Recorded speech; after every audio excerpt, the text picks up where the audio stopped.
What's good? What's good? Happy Sunday. Happy Sunday.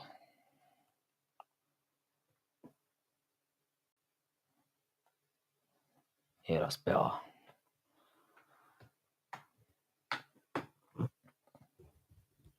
What a card. What a card that was. Paris never disappoints.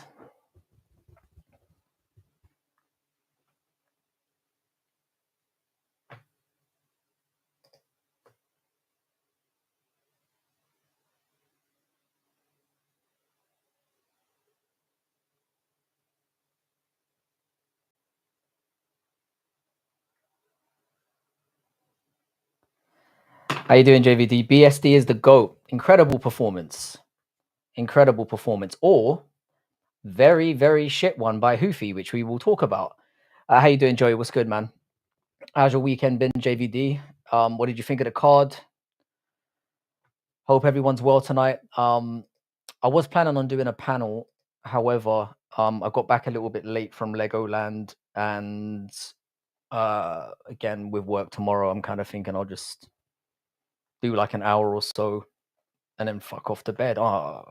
Swore again. Yeah. But yeah, phenomenal card.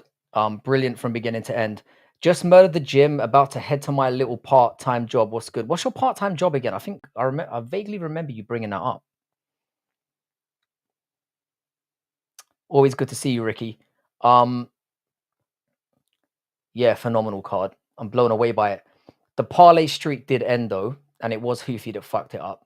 And I should have cashed out when I had the chance because I knew within about 2 minutes that Hoofy was gonna fuck it. But greed got the better of me. Yeah, I'd have to agree with that. I would say that this year I would say that pound for pound, it was probably the best card of the year. How you doing, random person? What's good, man? Good to have you back. Mason Jones was probably the best or the most fun performance for me. I was a bit iffy on picks. I think I got 3 wrong, and Mason Jones was one of them. God, what a fucking Chad performance! Like he really, wow. My estimation of him has risen exponentially, and I'm sure that means a lot to him. So yeah, really enjoyed that one. I think we got everything we wanted out of the card. We got knockouts, finishes galore, submissions, and the main event was exactly what I expected it to be. Another thing I was right about. I got a million jobs, bro. I'm a personal trainer mainly, have lots of seasonal jobs, and I work part-time at a health food store. It's super chill and good discounts, and pretty women stroll through. You Chad. Sounds like you're at the hub for picking up clunge whenever you need it, so respect. And now that I know that you're a personal trainer, I'm gonna speak with a little bit more respect. Not that I wasn't before. You know I love you. Hell of a job. I should really get myself a personal trainer to take myself to the next level. I wouldn't say I'm in bad shape, but I'm getting older, and I definitely need to up the game a little bit for sure. By the way, how's the camera looking today? Is the lighting all right? I was using like an orange light before, or not an orange light. Actually, it was a blue light. So hopefully this looks a little bit less spooky.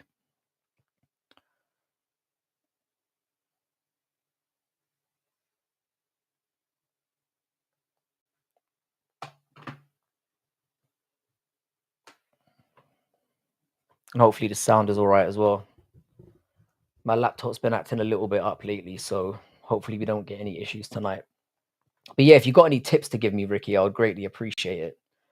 I mainly do like my workouts basically revolve around doing push-ups and doing I don't know why it's gone out of my head.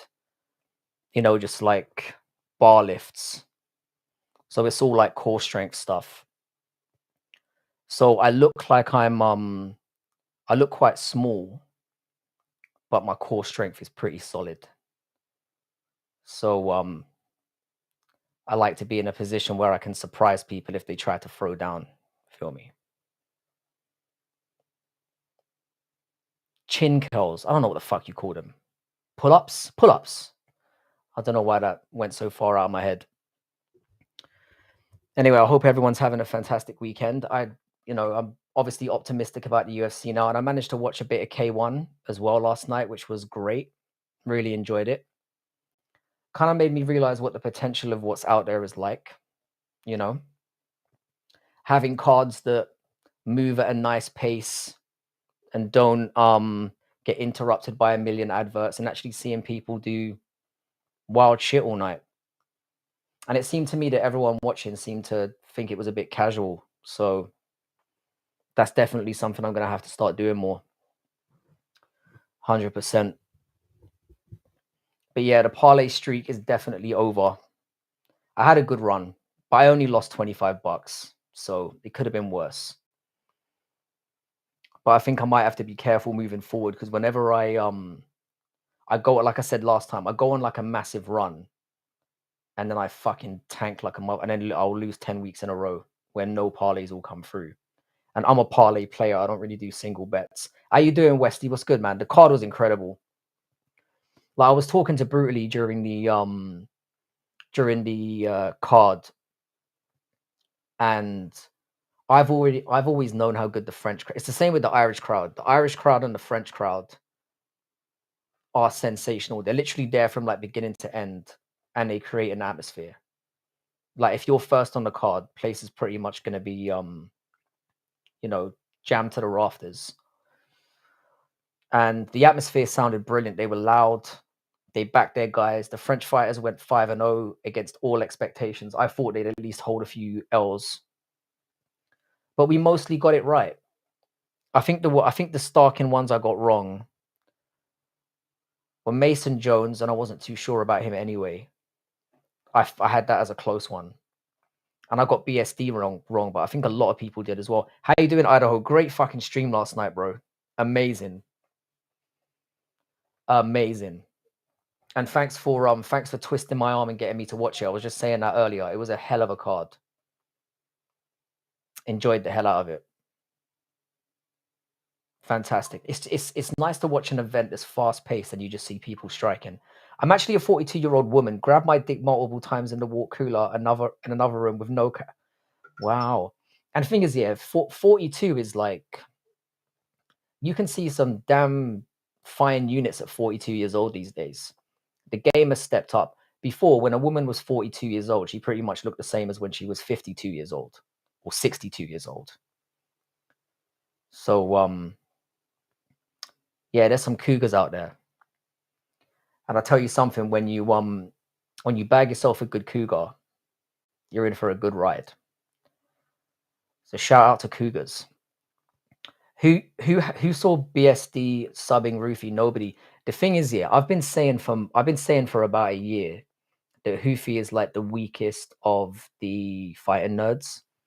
I found his style to be a little bit open. So, but the way that I ranked them, I think when I talked about it on the live stream, I think it was yesterday, I said that he has the least potential out of the four main staples in the fighting nerds. Then I had Carlos Price third. Then I had Cal second, and Gene Silver as first. I actually think that Gene Silver is going to be not just a champion one day, but potentially a double champ, because that guy looks incredible at 155 as well. And now that Ruffy is about to get kicked out the gym, Gene Silver can move up without him getting in his way.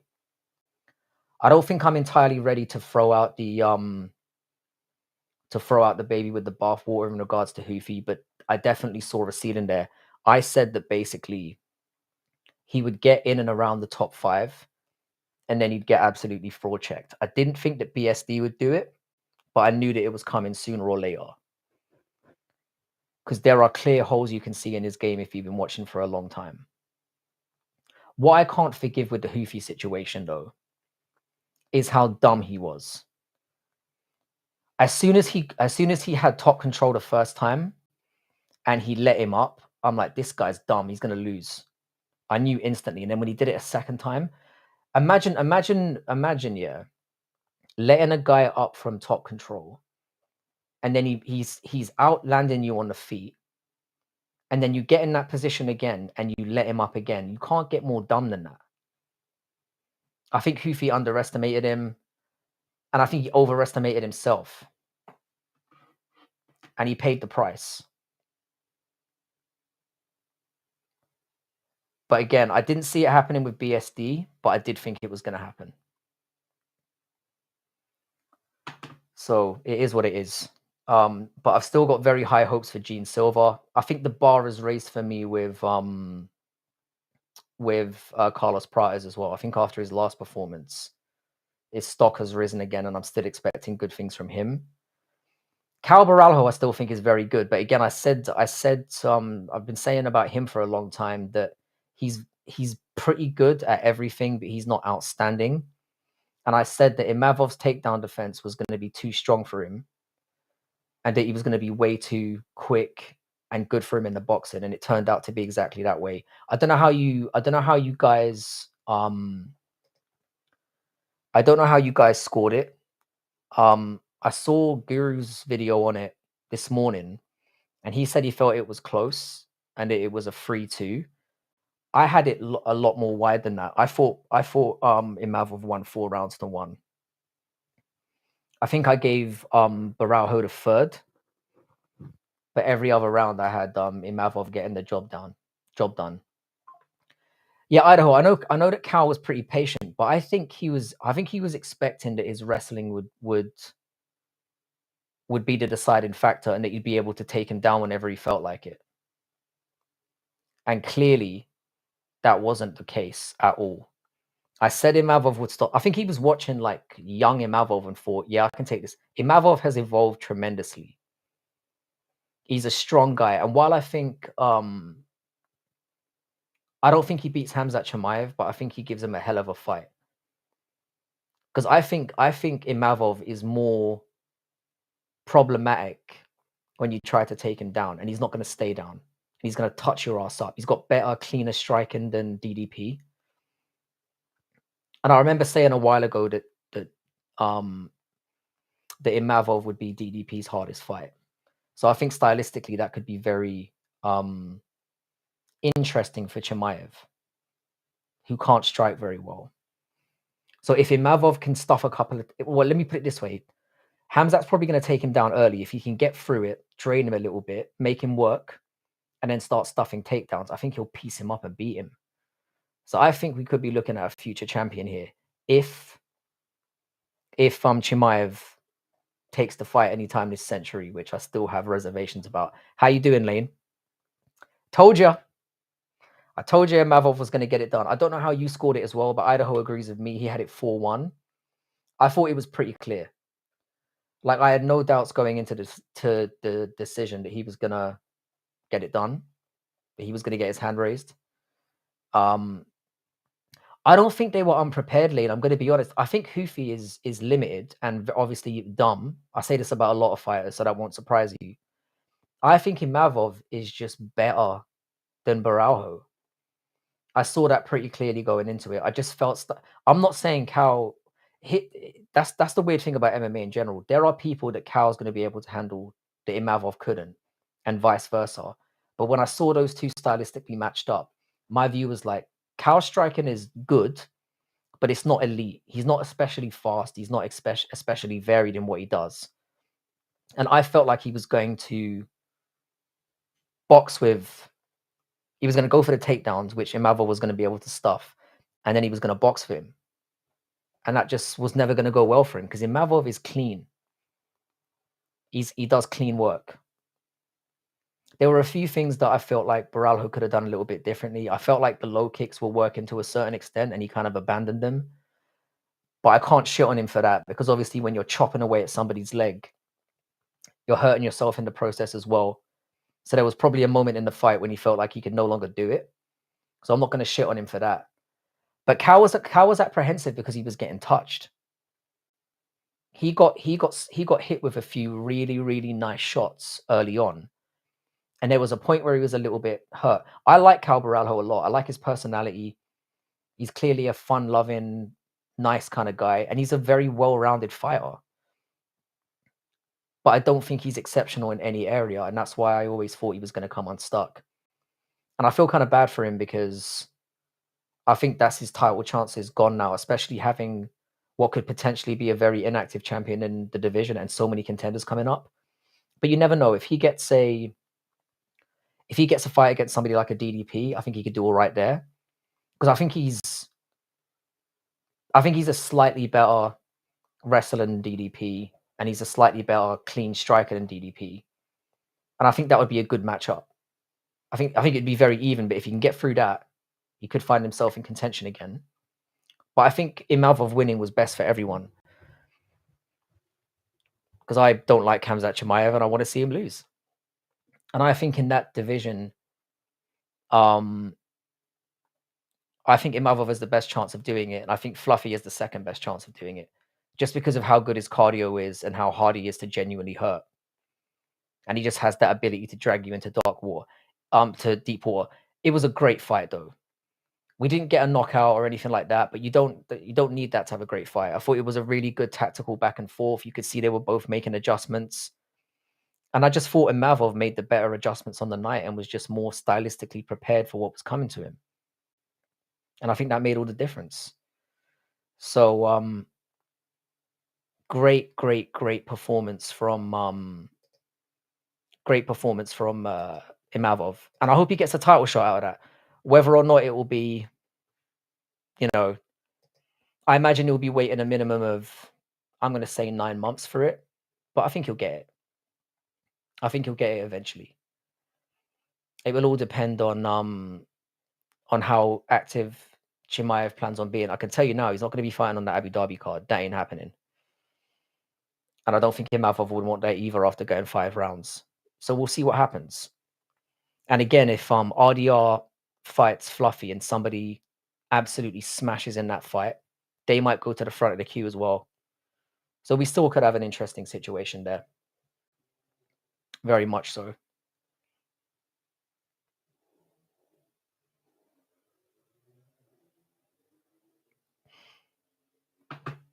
But yeah, brilliant card overall.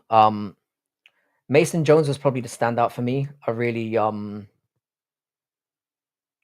enjoyed his performance. It kind of shows you in MMA that if you've got an incredible chin and you've got some underrated attributes that Mason Jones certainly has, like he's got the trips, his wrestling's good. I don't think his striking is particularly too technical, but he can get in the pocket and hurt you, and he can trade blow for blow, and he can show that he can be clipped and not be completely dazzled. He's the kind of fighter where later on in his career he's going to have issues, but because eventually chin's always wear down, and he's probably going to have a very horrible back end of his career. But he's going to be dangerous for a lot of people right now. So I was very impressed with that performance. The only killjoy part for me was Hoofy. But again, I saw this coming. I saw it coming. He's not that good. And it goes to show he kind of, I think he was looking at BSD and thinking this is a nice, easy way of getting into the rankings, and he fucked up. How you doing, Tinos? Good to see you, brother. With Jones here, the thing is here, I did pick against him, but I said it with very low confidence. Mostly because my fear was that he would have to deal with a massive barrage in the first round, and I wasn't sure if he could get out of it, especially after the war. My thought process on that was he fought Jeremy Stevens, and Jeremy Stevens is a Chad, don't get me wrong, but he was washed at that point, and he hurt Mason Jones several times, and Jones had to revert to the wrestling to kind of get through that fight. So I was like, oh, if he fights a big hitter now, and his chin, he's just come off a fight not that long ago, he could get hurt and put away. I was very, very glad to be wrong though. And I personally value Chad performances. Tinos, we got it, man. And you got me a great short out of that, by the way, because you posed the question to me and we fucking hit a home run on that shit. I don't think it was a domination in the sense that he battered Cal, but it was a stylistic and game plan domination. I had it 4 rounds to 1. Some people see it differently. Like I said, I think Guru mentioned he thought it was 3-2 and it was a very close fight. It was close in the sense that nobody got, cleaned out and battered, but it was a dominating performance in the sense of I always felt like Imavov had control, and it was Imavov who he had the center of the cage the entire time, which is big on the visuals. The only thing I'll say, I thought 50-45 was a little bit harsh because I did think Cal clearly won the third round. And it was clear to me that Imavov had the more clear rounds where you could see more clear rounds for Imavov. And it was another situation where the UFC stats were completely skewed because they had Cal like doubling up on strikes, but it was very clear that Imavov was winning that round.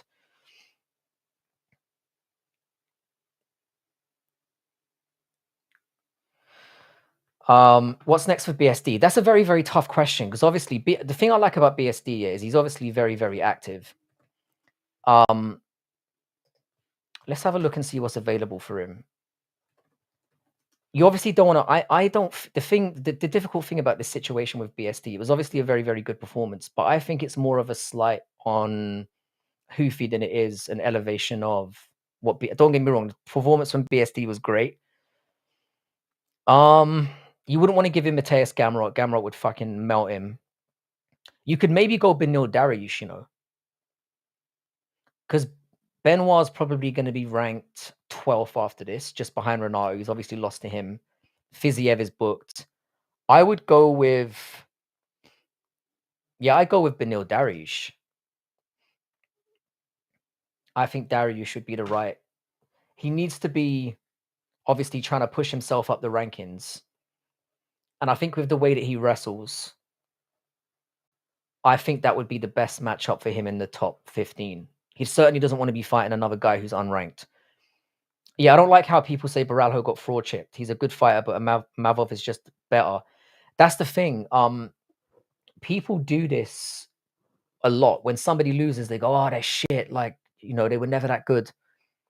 That's the beautiful thing about MMA. Sometimes stylistically, things just aren't for you, and sometimes it's just not your night. Sometimes you go in there and you're just cold. It could be that situation with Ruffy, but I saw a lot of holes in his game where I knew this was going to happen to him sooner or later. Because he kind of waits for things to happen more than anything else. And you kind of felt like if somebody put pressure on him, they would be able to do something to him. And BSD, to be fair, didn't respect him. He went straight for him, hit him with a nasty blast to the body early on. And I remember BSD's got, it's one thing I didn't bring up when I did the breakdown, which I never really do anyway. I don't go deep into it. But I remember BSD did the same thing to Bonfim, who was on a hot streak at that time. And Bonfim was arrogantly thinking, this guy's shit, I'm just going to melt him. And he let BSD hit him with a couple of kicks to the stomach. And it completely melted him in that fight. BSD generates a lot of power in that. And you saw he hit Hoofy with a really hard one very early in the fight. And Hoofy instantly thought, fuck, this guy can crack. And then he was then trying to apply the takedowns. And you could see that Hoofy the entire time was thinking, because Hoofy doesn't really put a lot of combinations together. He's more of a 1-2-3 kind of. The most strikes he's going to throw in a row is 3, and he tries to generate a lot of power behind them and come from weird angles. But the entire time he was thinking to himself, if I miss here, I'm going to get taken down. And it cost him because he immediately froze in that moment and didn't know what to do. And it was an embarrassing performance. Again, when you're on, but the thing is, he had his moments in the fight. The reversals that Hoofy did were very impressive. He reversed him twice in that fight when he was on his back in seemingly very, very vulnerable situations. So there's something to work on there. But getting yourself into that position and then not using that opportunity to ground and pound, get a little bit of room in yourself for the fight, to me was a baffling decision. When he did it the first time, I was a bit like, okay, he thinks he's got the advantage on the feet. Let him do it. But then when he let him back up and then they're standing and he was losing and he had an opportunity to get on top of him again and he let him up again, I'm like, you're brain dead. So he's got a lot to work on from a fight IQ perspective. And unfortunately, you can't undo dumb. That takes a long time to train out of you. So yeah, I'm glad I didn't place a bet on Hoofy. Bruv, Hoofy fucked up my only parlay. So I had a 4-leg parlay that had, let me check it again real quick. So it had, oh, hang on a second. I've just gnawed.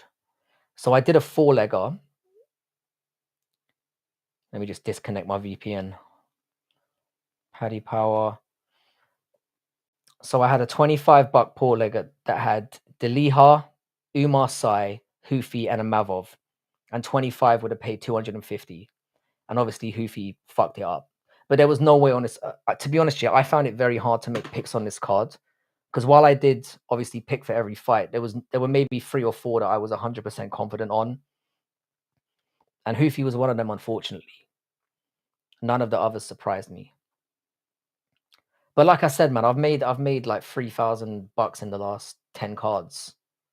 So I've more than made up for my losses in the year and got a little something on top. So I'm somebody you definitely shouldn't be taking betting advice from. That's for sure. I have my winning streaks and I have my losing streaks, and I'm certainly not an expert. I just kind of go on gut instinct, and that's it. And I just do it for a little bit of fun. I was nervous when Oki was ground and pounding that other geezer, not gonna lie. Yeah, Mason Jones is a fucking savage though. That's kind of the way he fights. He makes you exhaust yourself and then he beats you up.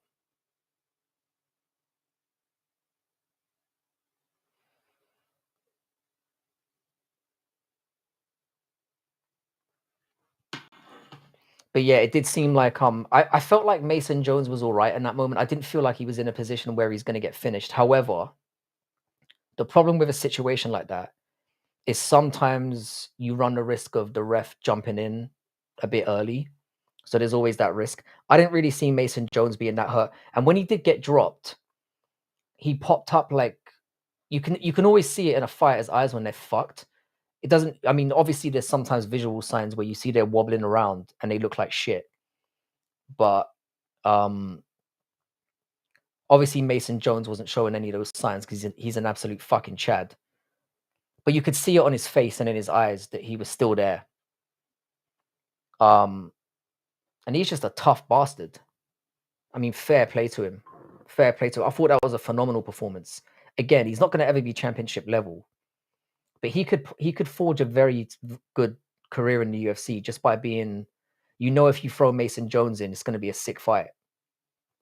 And sometimes that gets you more opportunities than being skilled does. Because the entertaining fighters are the ones that get pushed and remembered. So fair play to him. That was phenomenal. Like I said, and even when BSD beat him and it dropped the part, BSD just comes across as a really nice, humble guy.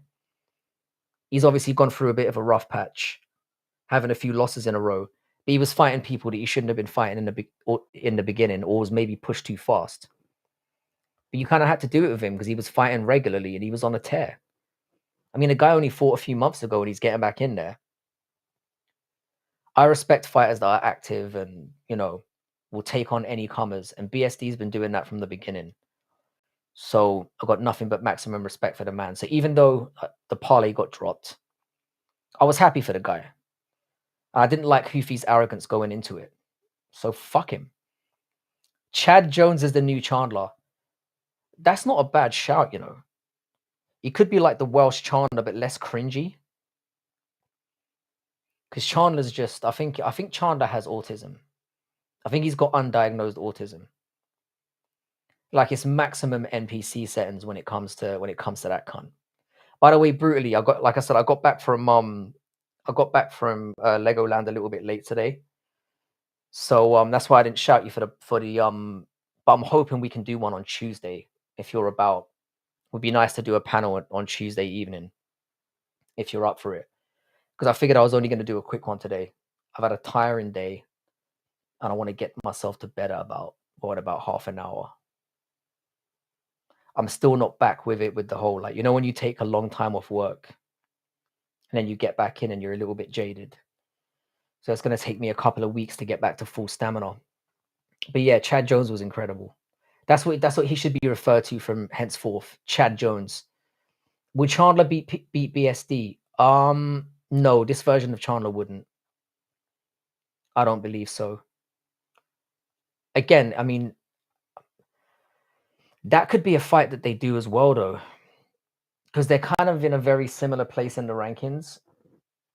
And I hope the UFC are well at a point of understanding now where Chandler can't be given top 10 opponents. That day for him is over. So I don't want to see him get matched up with anyone in the top 10 because the prick doesn't deserve it. The cheating little prick. But they could do the BSD fight because I think they're literally next to each other in the rankings. And I think after this, BSD will jump over him.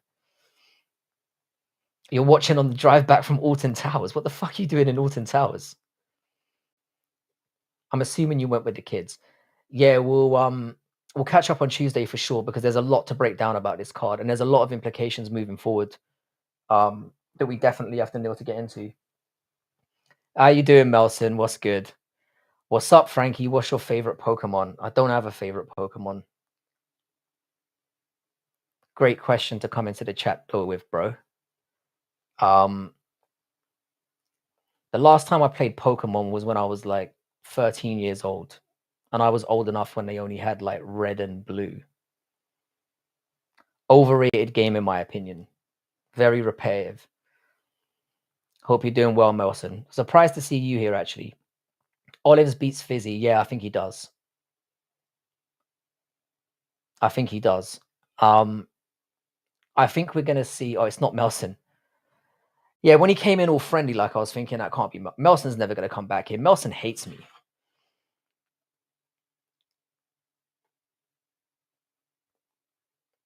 For some reason. But yeah, I think Oliveira beats Fiziev. I think that Olive still has a lot in the tank. I think he has a lot in the tank. I think the loss against Tapuria is gonna, or Tapuria's win against him is gonna age really well. Oh, company day. That's fucking sweet, man. That's sweet. We do that sometimes as well. We don't go to Alton Towers. We just go out and get fucking destroyed. It's always funny seeing like work people in an environment like that. You know, you see different sides of them. You basically see who the slags are at work. What's your favorite Star Wars character?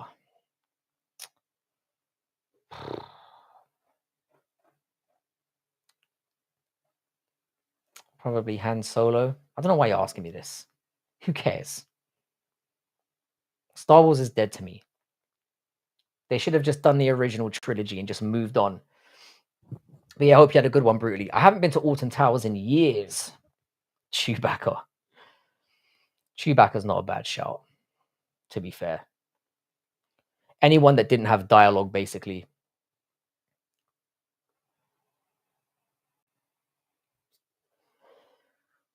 But yeah, I've got Olives beating Fiziev. Fair. I think he'll beat him by submission. By the way, does Benoit Saint Denis grow into a viable title contender after yesterday's night? No, I think he's got a I think we've seen BSD ceiling. I think he's great to have around because he's gonna have scraps. You know, he's always gonna be in decent fights. If I was him, I would go for Benil Dariush and see how that goes for him. But I think if he runs into somebody like Gamrot, he gets melted. Let's see who else is at the top. I think Pimlet beats him. Dan Hooker might not be a bad shout because he might be able to take him down. Justin Gaethje, I don't think so. Oliveira would destroy him. Holloway would destroy him. Sarukian would, and obviously Islam would as well. So why is Islam still in the fucking... Why strip him and then keep him in the rankings? That's a weird decision. Yeah, so I think BSD's definitely got a limit to how far he can go, and we've seen it already. I mean, we saw what fucking Hanato Moicano did to him. That didn't age well. How you doing, Saif? What's good? Not much, man. Just hanging out. Just recapping the card last night a little bit. Really enjoyed it. Got a little bit of K1 in as well, which was sensational. How was Legoland? I've never been. It's for little kids, isn't it? I mean, my son's 5. He was obviously jazzed to the max. He had a great time. But it's when you're my age, you kind of enjoy seeing them enjoy themselves. So there's nothing much for you, but like, so it was a lot of walking around and just, him making me go on shitty little rides and stuff. But he had a whale of a time. So it was a fun experience. Pimlet versus BSD would be a sick prelim to a future Vegas card.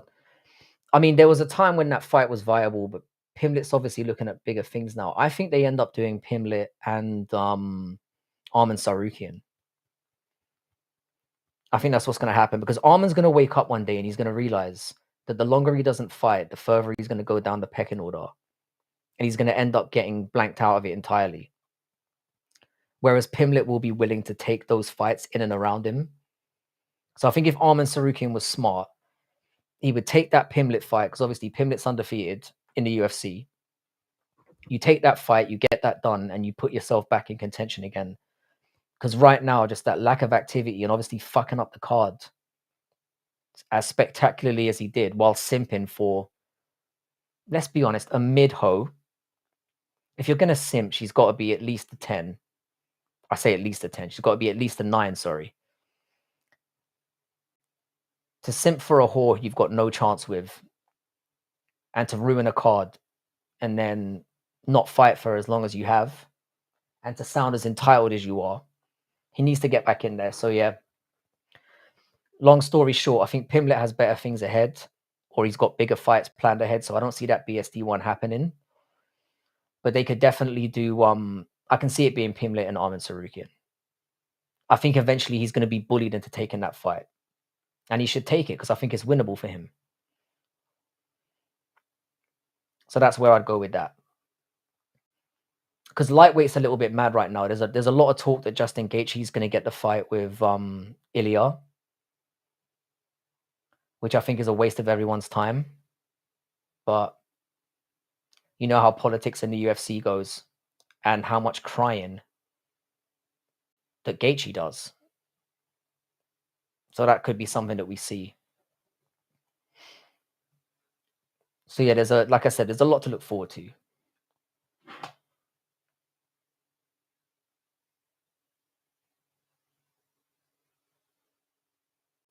A lot to look forward to.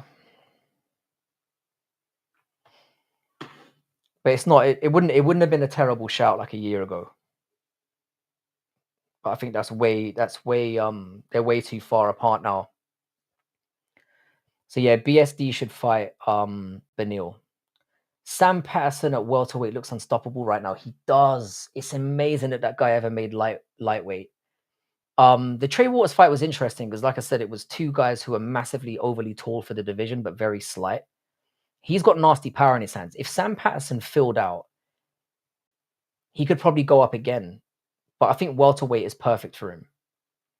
And I can see him being a problem. Like four first-round finishes, that doesn't happen that often. And the way he's done it has been very impressive. I'm happy about Justin versus Ilya. Yeah, I know you are. I know you're a big Justin Gaethje fan. I personally don't understand it. I think the guy's a wet wipe. But I think he might muscle his way into contention just because they don't want to give it to Sarukian after all of his antics. And he did fight Fiziev on relatively short notice. So it's not like he's coming off a loss. And he was on a decent streak before Max Holloway humiliated him. But this is the thing, like and then Max Holloway obviously can't fight Ilya because he already got slumped. So the options at lightweight are a little bit limited. So he might get the fight. If you actually think that Justin Gaethje is going to do any damage to Ilya Topuria, I worry for you. Thoughts on Pitbull being a bitch and refusing to fight Losan Keita at catchweight 3 pounds above the limit? I didn't realize that was. I knew that somebody missed weight and that Dana White was furious about it. I hate when Dana White does this. Losan Keita took that fight on, I think, 2 weeks' notice. 3 pounds is not that bad. So now that I know what the facts are, yes, that was a bitch move by Pitbull. But the thing is with that, I kind of understand it. because Pitbull's made bantamweight. He tried to make a go at bantamweight not that long ago, in Bellator. So he's a very small guy for featherweight, and Kate is already big. So he probably looked at it and thought, I'm already giving the guy an advantage. If he has 3 pounds more on me, I can understand it from like a. And at the end of the day, Losan Keita, I know he's had a good career outside the UFC, but no casual fans who watch the UFC on a regular basis know who the fuck he is. So if he comes, it was a lose-lose situation for Pitbull. I think if it was somebody who was established and it was worth the risk, I think Pitbull would have taken it, or he would have just gone fine, whatever. But I think because it was a lose-lose situation one way or another, I can understand his reasons for not taking it. However, it's disappointing because I think that was a fight that would have made this card a 9 to a 10. That fight dropping off the card did lower it a little bit on paper, but we still got a great card overall. So Sam looks gaunt for welter, but he carries insane power. The thing is this, because he's long and rangy and he lands with a thud, because he looks like he shouldn't be that strong, but then he catches you from those angles. Again, though, the level of competition he's faced isn't exactly mind-blowing, but there's potential there, and we've always got to back our English boys. It's time for Arman. Enough is enough, in my opinion. Nah, the thing is with Arman, I get that you can get injured before a fight, but it's the way that he got injured, and then it was the way that it was his entitlement afterwards that kind of disgusted me. And the division has moved on since then. And the thing is, he's clearly turned down fights as well. And you know how much the UFC hates that. It's time. Dana's hypocrisy is insane. It always has been, though. The guy is a fucking bullshit artist. Pitbull started slagging Keita off, though, and pushed the narrative that he's lazy and fat. I mean, you would, though, wouldn't you? I can't really blame him for that. Do you like helmet? I like wearing. I was going to say I like wearing a helmet, but I don't want that clipped up. Nah, I don't really like helmet. Thanks for asking, though. I mean, you got to shoot your shot, right? Yeah. So, I can understand why Pitbull didn't take it. I do. A little bit of a bitch move and disappointing for the fans, but you got to think about your career at the end of the day. And Pitbull's very much at the end of it, or at the twilight part of it, certainly. And he's got one more chance to make waves in the UFC. And because of the name that he carried, if he can get 1 or 2 big wins behind his back, he might find himself in title contention with the way things shape out. You never know. So I understand the decision while I'm disappointed by it. So I'm not going to go too hard on him. And at the end of the day, the UFC needs to make sure they're more prepared for these kind of situations, because we saw what happened to the fucking Hardwicks as well. I mean, Hardwick looked absolutely terrible. But again, I can't dunk on the guy too much. Comes in there on a week's notice. You can't turn down an opportunity like that, especially when you've been banging on the door for so long. And look what happened. He got fucking humiliated. Sup, Frankie? How you doing, Raf? What's good, brother? Hope you're good. Is Connor still alive? He's currently running for president of Ireland, which I think he's going to embarrass himself in doing. But considering how fucked up politics is in my country anyway, you might as well give it to that cunt, because he's talking about doing referendums and all kind of shit. Whether or not he'll actually do it is beside the point, because nobody ever does what they're going to say they're going to do anyway. So why not have an entertaining liar in there? You know, Connor's done fighting. He's never going to fight again. I can say that with pretty much 100% certainty. He's done out here. He wants to be a politician, and fair play to him.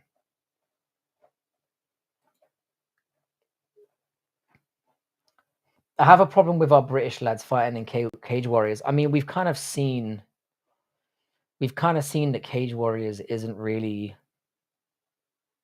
at the level. We've seen it.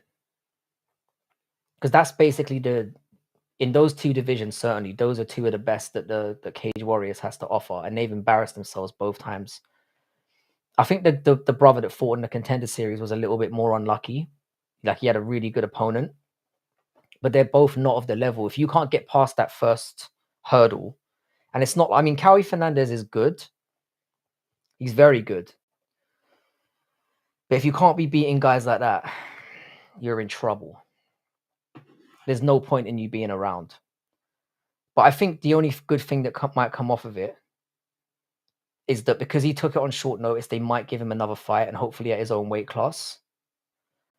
So he might wrangle another opportunity from it, and he needs to make sure he comes in there and is willing to get. Love you, bro, from Moon. How you doing, Moon? How you doing? There's no limit to how much Conor is willing to embarrass himself. I disagree, you know. I disagree. I mean, that's the beauty of where Conor McGregor's at the moment. We've had the rape charges, he's been knocked out, he's had his leg broken, he's had his dick pic leaked, he's had his cheating leaked, he's been high and drunk on camera, and I don't think there's much lower he can sink. And I also think that he's of the. I mean, if you were in his position, and the thing is, if you were in his position, and if I was in his position, I wouldn't fight again either. It's a fucking brutal sport. You're risking your long-term health getting in there every single time. There's still very little known about CTE. And no matter how much money you have, there's no fixing long-term brain. It's the one organ that doesn't regenerate. So, you know, stay the fuck away from fighting, mate. You're a billionaire or near enough. Build your companies, do your thing with the politics, whatever you need to do. Keep doing that cocaine and getting your dick sucked by randomers, I guess. Is this a problem that fighters are coming in short notice just to get enough? It's a massive problem. If I was a fighter in that situation, I would have the sense to say no. I just would. The only thing I would say to that, though, is I'm fairly certain that he would have had the intelligence to say, all right, I'll jump in at short notice, but this is the situation. I'm overweight right now. I'm out of training. I'll come in and do you a solid, but I want a guaranteed contract on the table, or as close to a guarantee as the UFC gets. You know how they run. And say that whatever happens in this situation, I'll go out and do my best, but I want to have the opportunity to at least get one more fight in conditions that are more favorable for myself. And hopefully he had the common sense to do that. Doesn't come across as a very bright lad, but no, Pitbull isn't trash, bro. He's just washed. There was a legit argument 5 years ago that Pitbull was the best featherweight on the planet. It was something that I never subscribed to. However, a case could be made for it. He was one of those guys, and he was one of those very few guys in Bellator where you could say, yeah, he could come into the UFC and do some damage. And to be fair, like he's at, I don't know how many, 50 pro fights. He's not young anymore. And to be fair, he hasn't exactly come in there and embarrassed himself. He's done all right. Seems like the UFC are leveraging their power a little to take advantage of fighters outside the UFC. Well, Cage Warriors do this to themselves as well because they've got a very symbiotic relationship with the UFC. They're very much just like, we are a feeder organization and we're happy with that arrangement. And in response, I say it's symbiotic in the sense of they obviously are a breeding ground for up-and-coming UFC fighters, but also the UFC will openly acknowledge them, which can't hurt their brand as well. So I don't know, with the Bellator guys, I think what hurt them quite a lot is when the transition was going through, when they were getting bought out by PFL, there was a lot of fighters that were in limbo. So you had guys like Patchy Mix, who I do think are a lot better than they've shown, that went through it and got engaged, which is the dumbest thing you can ever do, apart from getting married. And then he had a year without fighting. And that happened to a lot of guys where they couldn't get fights sorted out because PFL obviously had the plan to, merge with Bellator or buy Bellator, but had no plan for what they were going to do about it. And I think they only bought them really so that they could keep them out of the UFC's hands. And then what ended up happening anyway, they ended up not using most of the fighters, and then most of the fighters asking out of their contracts or losing most of their good guys anyway, so it was a complete waste of everyone's time. But I think that hurt a lot of the Bellator fighters coming in. I do think there are some legit fighters in there who would do decently well in the UFC. He's a good fighter, but overrated still. You mean Pitbull, yeah? I mean, Pitbull's forged a very good career for himself. He's a multiple weight champion in Bellator for whatever that means. He's probably made a lot of money. He's had some highlights that he's going to be able to show his grandkids and whatnot. Like I said, man, it's a nasty sport. If you can get out of there having made some good money where you don't really have to work for the rest of your life and you can, probably open up a gym and do your thing, then you're getting out winning. And he's still in a position where he can do that. And it's not everything to everyone to be a UFC fighter. Because that he had multiple opportunities to leave Bellator when his contract came up. And he wanted to stay there because he was getting paid. Frankie, can you sing Julia? You don't want to hear me sing, bro. That will ruin your day.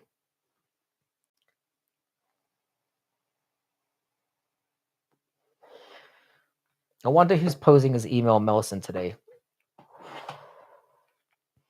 I wonder who would waste their time doing that.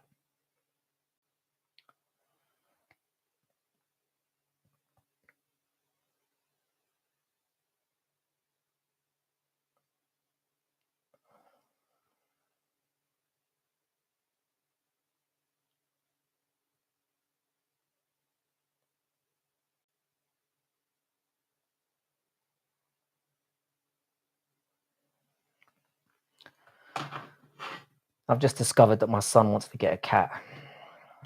Fuck, I knew this day was going to come. How do I talk my way out of this? What am I going to do? I didn't know you vaped. I quit for a long time. I'm in the phase of trying to quit again. So I go through a phase where I either go cold turkey and don't do it anymore, or I kind of wean myself off gradually. To be honest, the weaning off isn't working that well. But I'm kind of giving myself a little bit of leeway because I'm back at work and I'm under a little bit of stress. So I quit for 6 months, you remember? I managed to get off them for 6 months, and then I always make a deal with myself that when I go on holiday, because obviously when I'm drinking again, you need to smoke. You know how it is. And I don't want to go back to smoking cigarettes because that's a fucking downward spiral. Because I've been off the cigarettes for about 8 years, and it took me a lot to get off them because I started smoking when I was 14. Cats are intelligent, bro. I don't want pets in my house, bro. I don't want hair in my house. I don't want dead mice being brought into my house. Although he would be a house cat.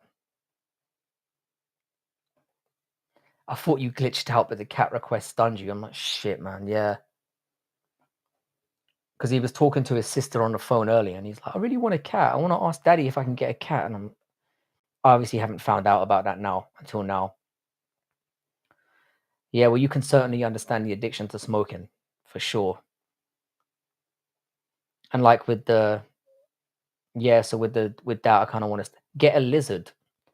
I feel like it's a downward spiral though. Once you start getting pets in the house, they start getting accustomed. I think it's either got to be no pets or you just anything goes.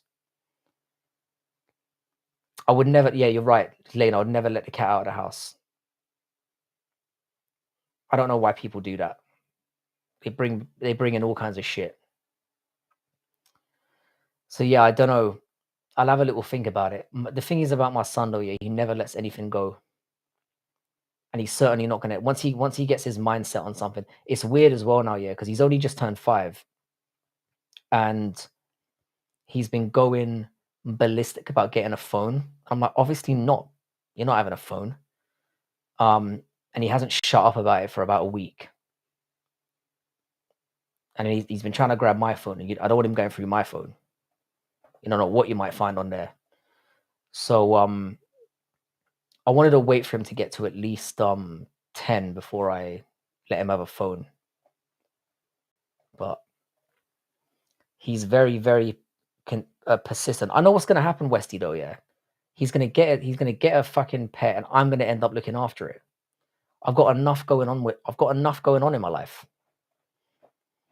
Cat can be a good pet. They can take care of themselves. It's more just a Tamagotchi might be the way to go. I'm like, do you know what, son? If you can keep this Tamagotchi if you can keep this Tamagotchi alive for the next year, then we can talk about a cat. I lost my cat I had since I was 14 or 15 in May. Lost my dog a couple of years before that. And I don't want any more pets. Losing them hurts too much. The only pet I've had loads of pets. I had like hamsters and shit when I was a kid, and fish. But I had a dog for about a year, and he ended up biting one of my neighbors. So I had to let him be taken by a friend of mine so that he wouldn't get put down. And I haven't had a pet since, but they're just too needy, man. I would get back home and he would be waiting by the fucking door, and he would lose his mind whenever I'd get in. So I'd be tired from work, I'd come in, and he was a pit bull. He would jump all over me, and I'm like, fuck, man. Get him a booster box of the Pokemon TCG set Journey together. Oh, it's way too early for a phone. He's 5 years old. The thing is, yeah, I've got him at a stage where I allow him to have like 45 minutes of TV every day so he can watch and I'm very selective over what cartoons and stuff that he watches. I make sure that I know what he's watching. So it's always wholesome shit that you can learn something from. And I limit him to that. But I like him playing, like, I don't want him glued to computer screens or screens in general, because I know how damaging that can be. So I'm trying to keep him on the routine of like reading every day, writing every day, playing puzzles and board games. And it's like, it's definitely working.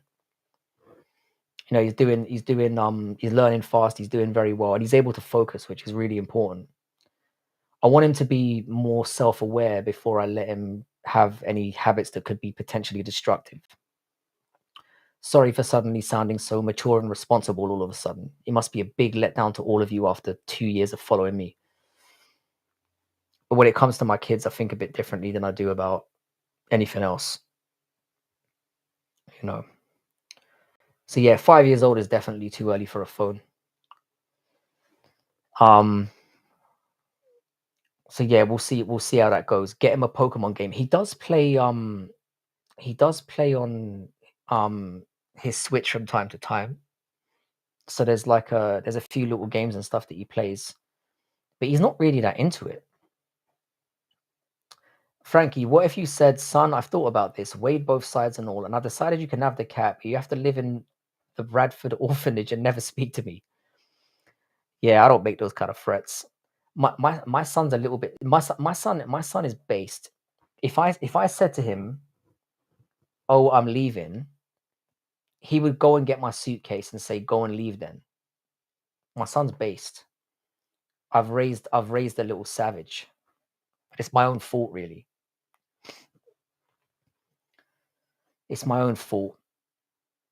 So I don't know, man. Like I said, I'm going to keep him away from the phone. The pet thing is something that I might want to consider, and the problem with it as well is a lot of people get roped in by, like, you know, if you buy a pet when they're young, if you buy like a kitten or a puppy, they look fucking cute, yeah. And you're like, oh my god, look how cute they are, and you enjoy it for about a year, and then they get big, and they're just annoying cunts. So I think that might be a slippery, and that's a big commitment. It's a big commitment, man. It's like 50, you know, cats live for ages, man. They live like 15, 20 years, right? I'm going to be 60 by the time that cat, I mean, I'm probably going to die before the cat, but you know what I'm saying? I could potentially be 60 years old looking after some useless little shit. Are you single or married? I'm technically married. I don't really get into that situation too much for legal reasons. But yeah, I've been married and I've had 3 kids with that woman. But it's like, all I'll say is it's a complicated situation. I don't really go too much into it. What do you think about Islam Makhachev versus Jack Della Maddalena? How you doing, Anas? I've got JDM winning, and I know that's probably going to piss you off. It's not because I dislike Islam Makhachev. I think he's a very good fighter, but very similar to the way that I broke down Imavov and Calbaralho last night. I think that JDM has excellent takedown defense, and I think Islam's going to struggle to get him down and keep him down. And then I think Jack is far too good for him standing. I know that people suck off Islam and go on like he's this amazing striker. He's a very good striker for a Dagestani. But I think against JDM, who's got phenomenal boxing and really hurts people to the body in particular, I think he's going to hurt Islam to the body and make him gas, and he's going to win. I reckon it will be 3 rounds to 2 to JDM, but I think JDM wins those 3 rounds very clearly, where we see Islam gassing and hurting. Giuliano, while you're here, yeah, where's my money at? Where's my money? Where's my money? I'm going to keep asking you until you send me my money, bro. Be honest, it's over. It is over. Yep, I got... Oh, shit, hang on a second. Indoor cats live 4 times as long as outdoor ones on average. Well, yeah, I mean, of course that's... They don't have to deal with predators and shit and accidents. So that makes a lot of sense. But 4 times, I guess, is an interesting way of looking at it. Yeah, I got my cat in the 10th grade and she died when I was 30. I had her half my life. I loved her so much. I get that, bro. You get attached to your pets. I loved my dog as well. Never visited him, though. So that's kind of very telling. I think JDM wins by decision. Because Islam is very hard to finish. He's obviously only been finished once in his career. He's a very accomplished fighter. I think it will be by decision in what will be a very close fight. I'm kind of with Tinos on this. I'm 50-50, but looking at the... He actually owes me 500 pounds. And he's going to pay. Let's not go at each other. All right? We've been having a good time. Let's cut it out. Yes, 500. But I'm just joshing with Giuliano, really, because he's going to pay me very soon. He's holding out the faint hope that John Jones is going to somehow fight Tom in November, which we all know is impossible, but we've got to let him hope. Islam shut out. Here's the thing, Tony, yeah? The reason why I don't think that's going to happen is because JDM, the one weakness that JDM has in his game is that when he gets taken down, he finds it very hard to get back up. Very hard. However, he is very hard to take down. And Islam isn't somebody that easily finishes people on the ground. Islam's best opportunity is to find an early opportunity at the beginning of the fight to get JDM down and to get a submission, in my opinion. That's his best shot. Because he's not going to beat him up on the feet. I'll be very surprised. And I don't think he's going to easily have his way with him in the wrestling either. I don't think Islam's wrestling is elite. I think it's very good. And I think JDM's takedown defense is very good. So I think it's going to be a struggle. I just don't like betting against Islam. I'll be real. That's what makes it even more appealing to me. Because JDM is like a +235.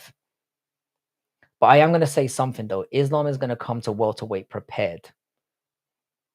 He's going to be in the best physical shape he can be in. But like I said,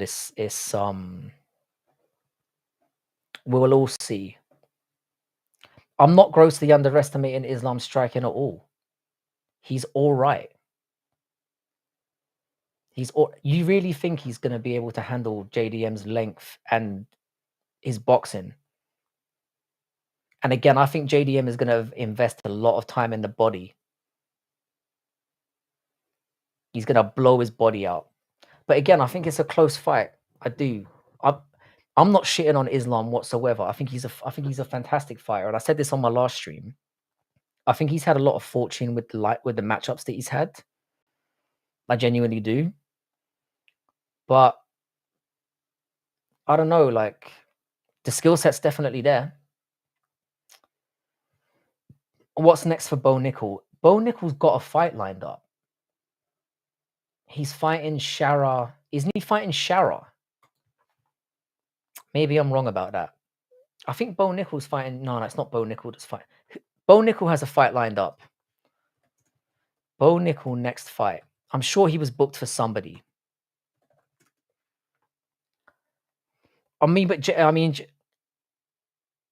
Rodolfo Vieira. He's fighting Rodolfo Vieira. That's a winnable fight, in my opinion. But again, Rodolfo Vieira is pretty decent on the ground, so I don't know. I can see that being very close. How you doing, Sasa? Good to... I love Amsterdam. I've been there twice. Shout out to you for your double-decker trains. That's fucking genius. I wish London had done that. Shout out to you. I fucking love Holland. And Dutch people are some of the friendliest people I've ever encountered. So shout out to you, Sasa. Oh, we're talking about doxing again. Don't dox. Never dox. Doxing is scummy. I agree with that. Whether you're doing it yourself or doing it through an alt, it's scummy. Don't do it. Lane Pereira gets finished October 15th. I think Pereira's going to lose in pretty much the same way. Pereira's only chance is to take more risks, and I think he's going to end up getting taken down more because of it. JDM's not weak. The only thing that might work against JDM, though, is he does get he does wear damage quite badly. So the fighting nerds are getting exposed. Let's talk about it. Yeah, we did talk a little bit about it before. I saw this coming, though. I told everyone this was on the cards. I said that Ruffy's Ruffy was going to be the first to lose his O in the UFC. I thought he would before Prates, but then Prates got lined up with Ian Gary, and I was like, oh, Dutch women are fun. You best believe they are. Dutch people are very open-minded and based. I mean, the Dutch have left their mark on the world. You know, most of the based like South Africans that we have now are originally from Holland. Frankly, I think Zalal subs Josh Emmett. I don't know why that was so hard to say. It's a tough one, you know. Zalal has shown that he's willing to fight very, very cautiously. Very cautiously. I think that's going to be a stinker. Yusalis, how you doing, bro? Is style jacking overrated and a key way to become a gatekeeper? I don't know what you mean by style jacking exactly. So you might have to give me a little bit more clarity on that one. Shout out to you, Sasa. And again, if you're somebody who's here and you're new to the channel, do sub. We've had a little bit of a surge recently. Although somebody just called me an asshole fanny in my comments. You always find that when you get a little bit bigger or you start to get a little bit of growth, people come at you. And I love it.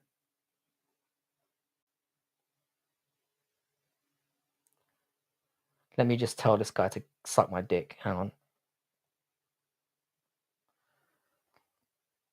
Sup, Frankie? I hope you enjoyed Paris tomorrow. I mean, yesterday. I thought it was a phenomenal card. Best card of the year. But we have had a few good ones. So I'm not going to complain. I'm not going to complain.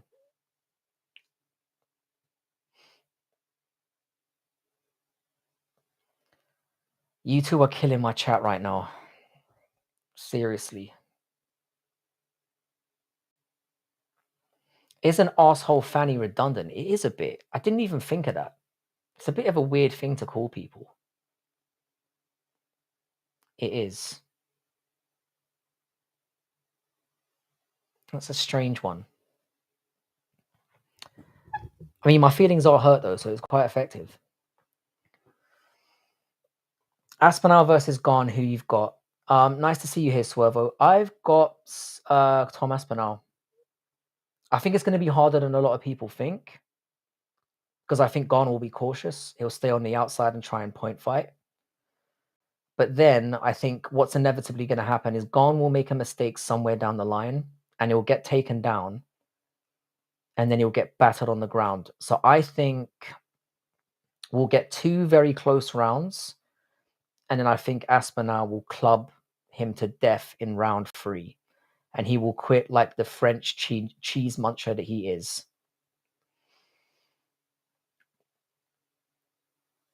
Unpopular opinion, but I low-key think Sean Brady would beat JDM in Islam. I don't think it's that crazy. When Sean Brady lost to Bilal, I was thinking that's it for him. Because I had very strong opinions about how good he was going to be. And then, yeah, he went and did what he did to Leon and a few others. I think Sean Brady's leveled up. And I think he's genuinely a problem. So I don't think that's a terrible shout at all. And he's a strong fucking guy who's pretty well-rounded. So I don't hate that. Alex will not lose to Anchor second time. I wouldn't mind being wrong about that, but from what I saw in their original fight, Ankalaev is just. Here's the problem I've got with that situation for Alex here. Alex is always going to be worried about the takedowns, so he's never going to throw too much into him. I feel like that's what he's got to do to win. He's got to go for him and clip him. And Ankalaev's kind of shown that he can. Ankalaev was saying the whole time, I'm going to strike with him. I'm going to strike with him. We all laughed at him. And then he did it. So it's very, very difficult to see a path for Alex Pereira. However, we're talking about a guy who's got knockout power and is a world-class kickboxer. So all he needs is a moment. And then bam. Tom Aspinall 6.5 in heavyweight. How is he that fast? Unknown edits. It's incredible. Tom Aspinall is amazing. And as I said, while his level of competition hasn't been, in terms of the whole scale of MMA, amazing, he's beat everyone there is to beat. He's gone through the top 10 and he's looked sensational doing it. So he is going to be a problem for Cyril Gane. The only thing that might be an issue is, like I said, I don't see him getting Gane out of there as quickly as Jones did, which will get Jones spinning that narrative for sure. But it might convince Jones to come back, which might be a blessing in itself. Who does Ruffy fight next besides Suicidal Thoughts? It's a very good question. I think you give him someone outside the rankings. You punish him. Make him build himself up. He's relatively young. I don't think we throw the baby, like I said. I do think Ruffy has some potential. The striking is decent when it's diverse. His takedown defense clearly needs work, and he needs to be more confident on the ground. But there's no need to panic just yet. I think he'll be all right. Alex took the much needed time off and has learned what he needed from the first experience. It's very, very possible. But I don't think Ankalaev's going to be sitting on his dick either. But there's always that problem that when you beat somebody and you feel like you did it convincingly, it might force him to become a little bit more, I don't know, complacent. What else has that guy got to do other than fuck his cousin and work out? I think Powhatan is so fucked. He did the chicken dance last time, and I've never seen him wobble like that. I've seen him wobble like that. But I think you're right. I think Ankalaev is a bad matchup for him. Gamrot versus Ruffy. Gamrot would kill Ruffy. We've just seen BSD. Gamrot is another one that I think he's one of my favorite fighters. I love Gamrot. Gamrot's another guy who should be in title contention, really, because I thought he got robbed against Dan Hooker. And that really put a dent in his career. Gamrot's a problem for anyone. And the reason why I like him so much is he's very aggressive in the striking. He doesn't lay and pray. And when he gets you down to the ground, he transitions so beautifully. He doesn't just lay and pray. Once he gets you down, you're in big trouble. Grant Dawson, I think Grant Dawson might give him problems as well. But the thing is, that's a very, very interesting fight because Grant Dawson's striking is piss poor. But Ruffy's takedown defense isn't there. So from a stylistic standpoint, there's a lot of questions that could be asked. Movzar needs to stop talking about diddling children, and then he might find himself a title shot. Dawson versus Ruffy, I agree, is a great shout. Gamrot gets a lot of hate, in my opinion, and I don't understand it, Swervo.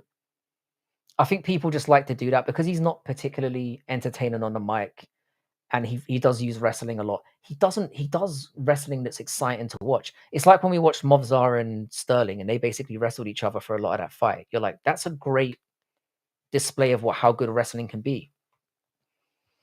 I think people who don't like wrestling, what they're really talking about is they don't like people who lay and pray.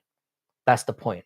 If you're going to wrestle, advanced position, go for ground and pound, go for submission. Don't get somebody down like Hamzat and be a bitch. That's all we're saying. Gamrot was kind of losing to Fiziev, though, especially in the stand-up. I don't agree, though, Ernie. I mean, I thought it was fairly even. I thought Gamrot was in full control of that match. But Gamrot's not a pure striker. Do you think Ruffy came into the fight injured? I think Ruffy came into the fight retarded.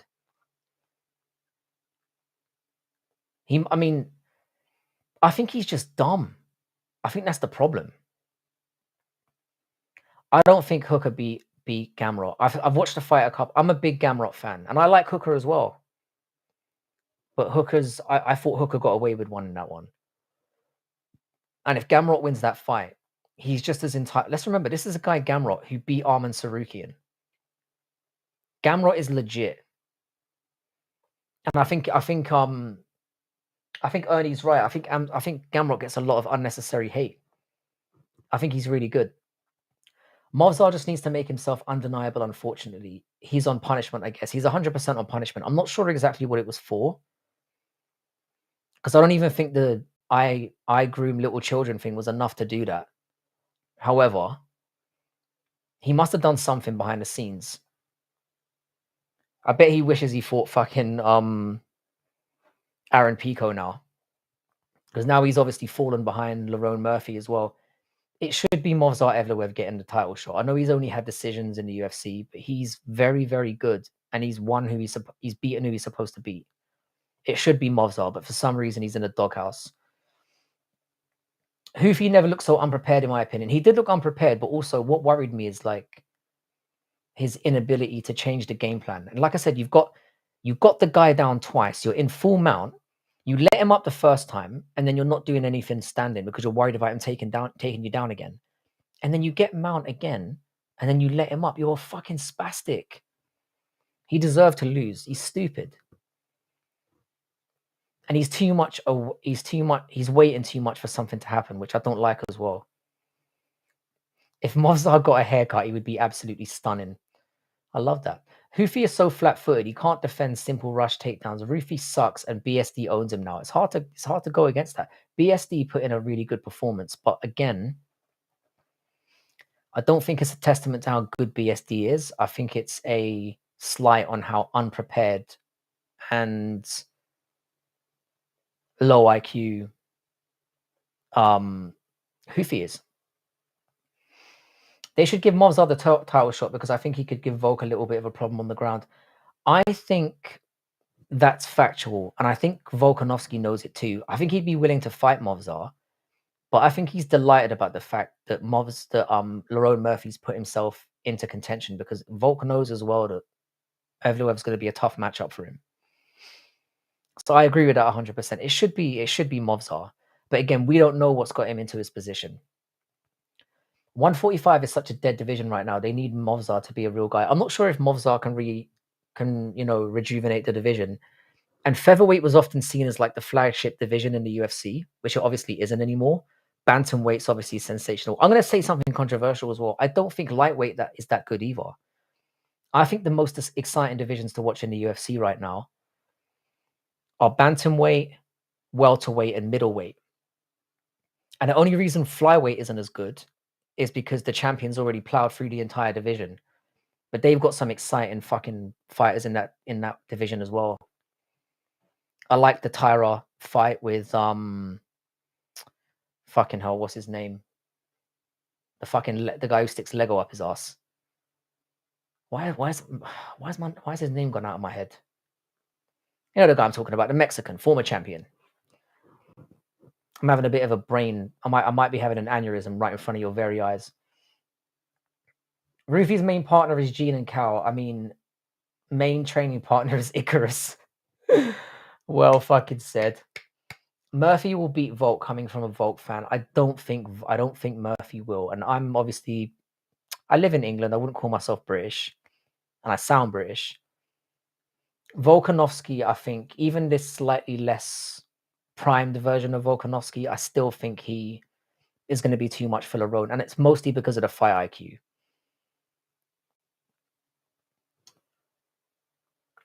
Well, featherweight was the flagship when McGregor was around. That's when featherweight had a resurgence in terms of being, and obviously featherweight when you kind of had transitioning from like the WEC days where the lighter weight classes were kind of seen as up and coming and kind of exciting.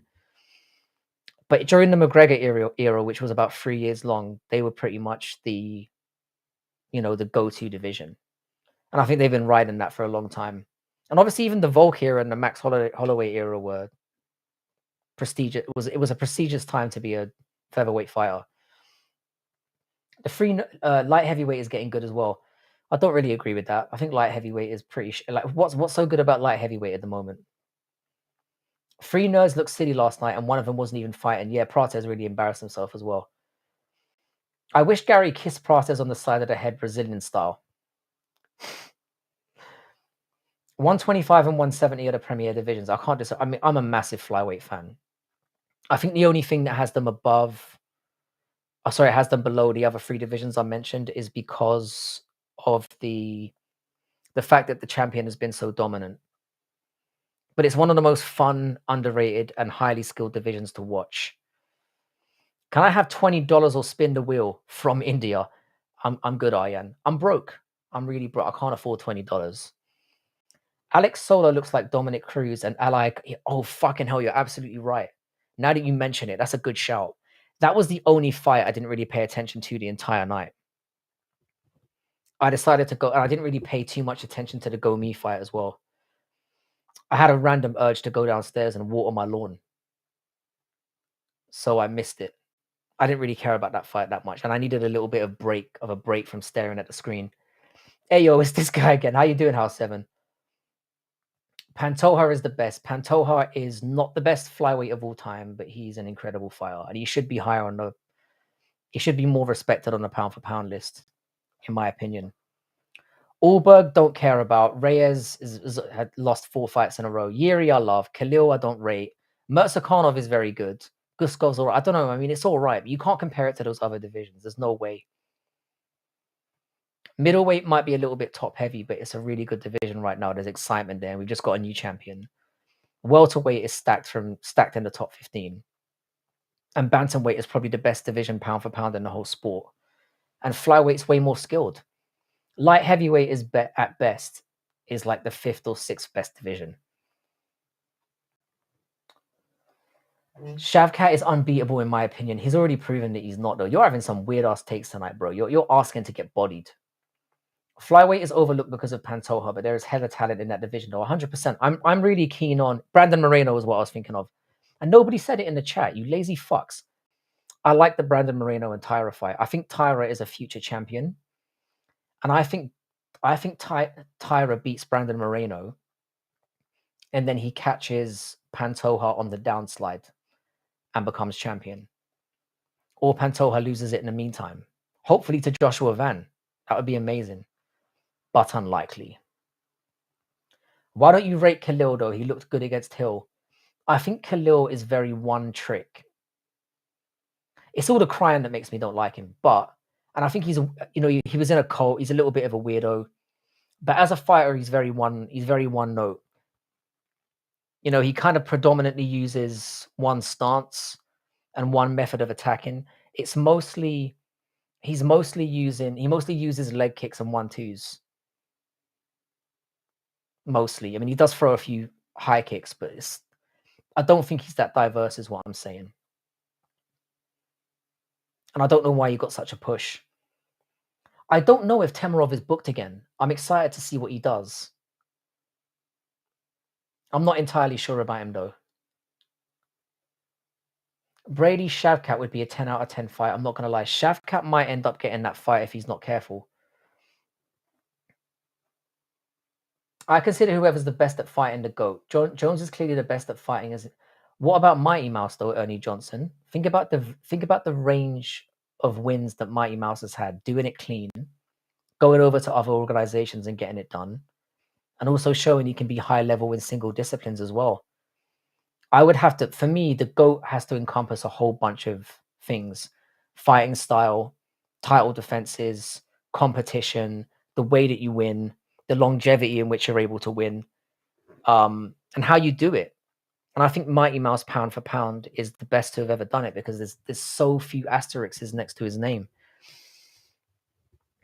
Hang on, somebody said something about me being 41 a minute ago. I'm not quite 41 yet. Maybe the comment got deleted. Plus, I did mention that he fought the best fighters again and again and again. People who don't have Jones as their GOAT just hate him personally. And if you hate him personally, you're letting...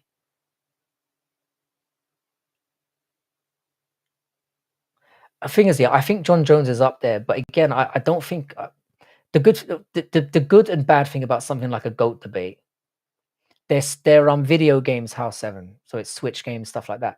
The thing is with the GOAT debate is it's very difficult to have an open and shut case because you've got to look at eras, you've got to look at who people fought, you've got to look at how they won, and the circumstances I think in which they won are very, very important as well. John Jones is a known cheat. He's known for ducking certain opponents, in my opinion.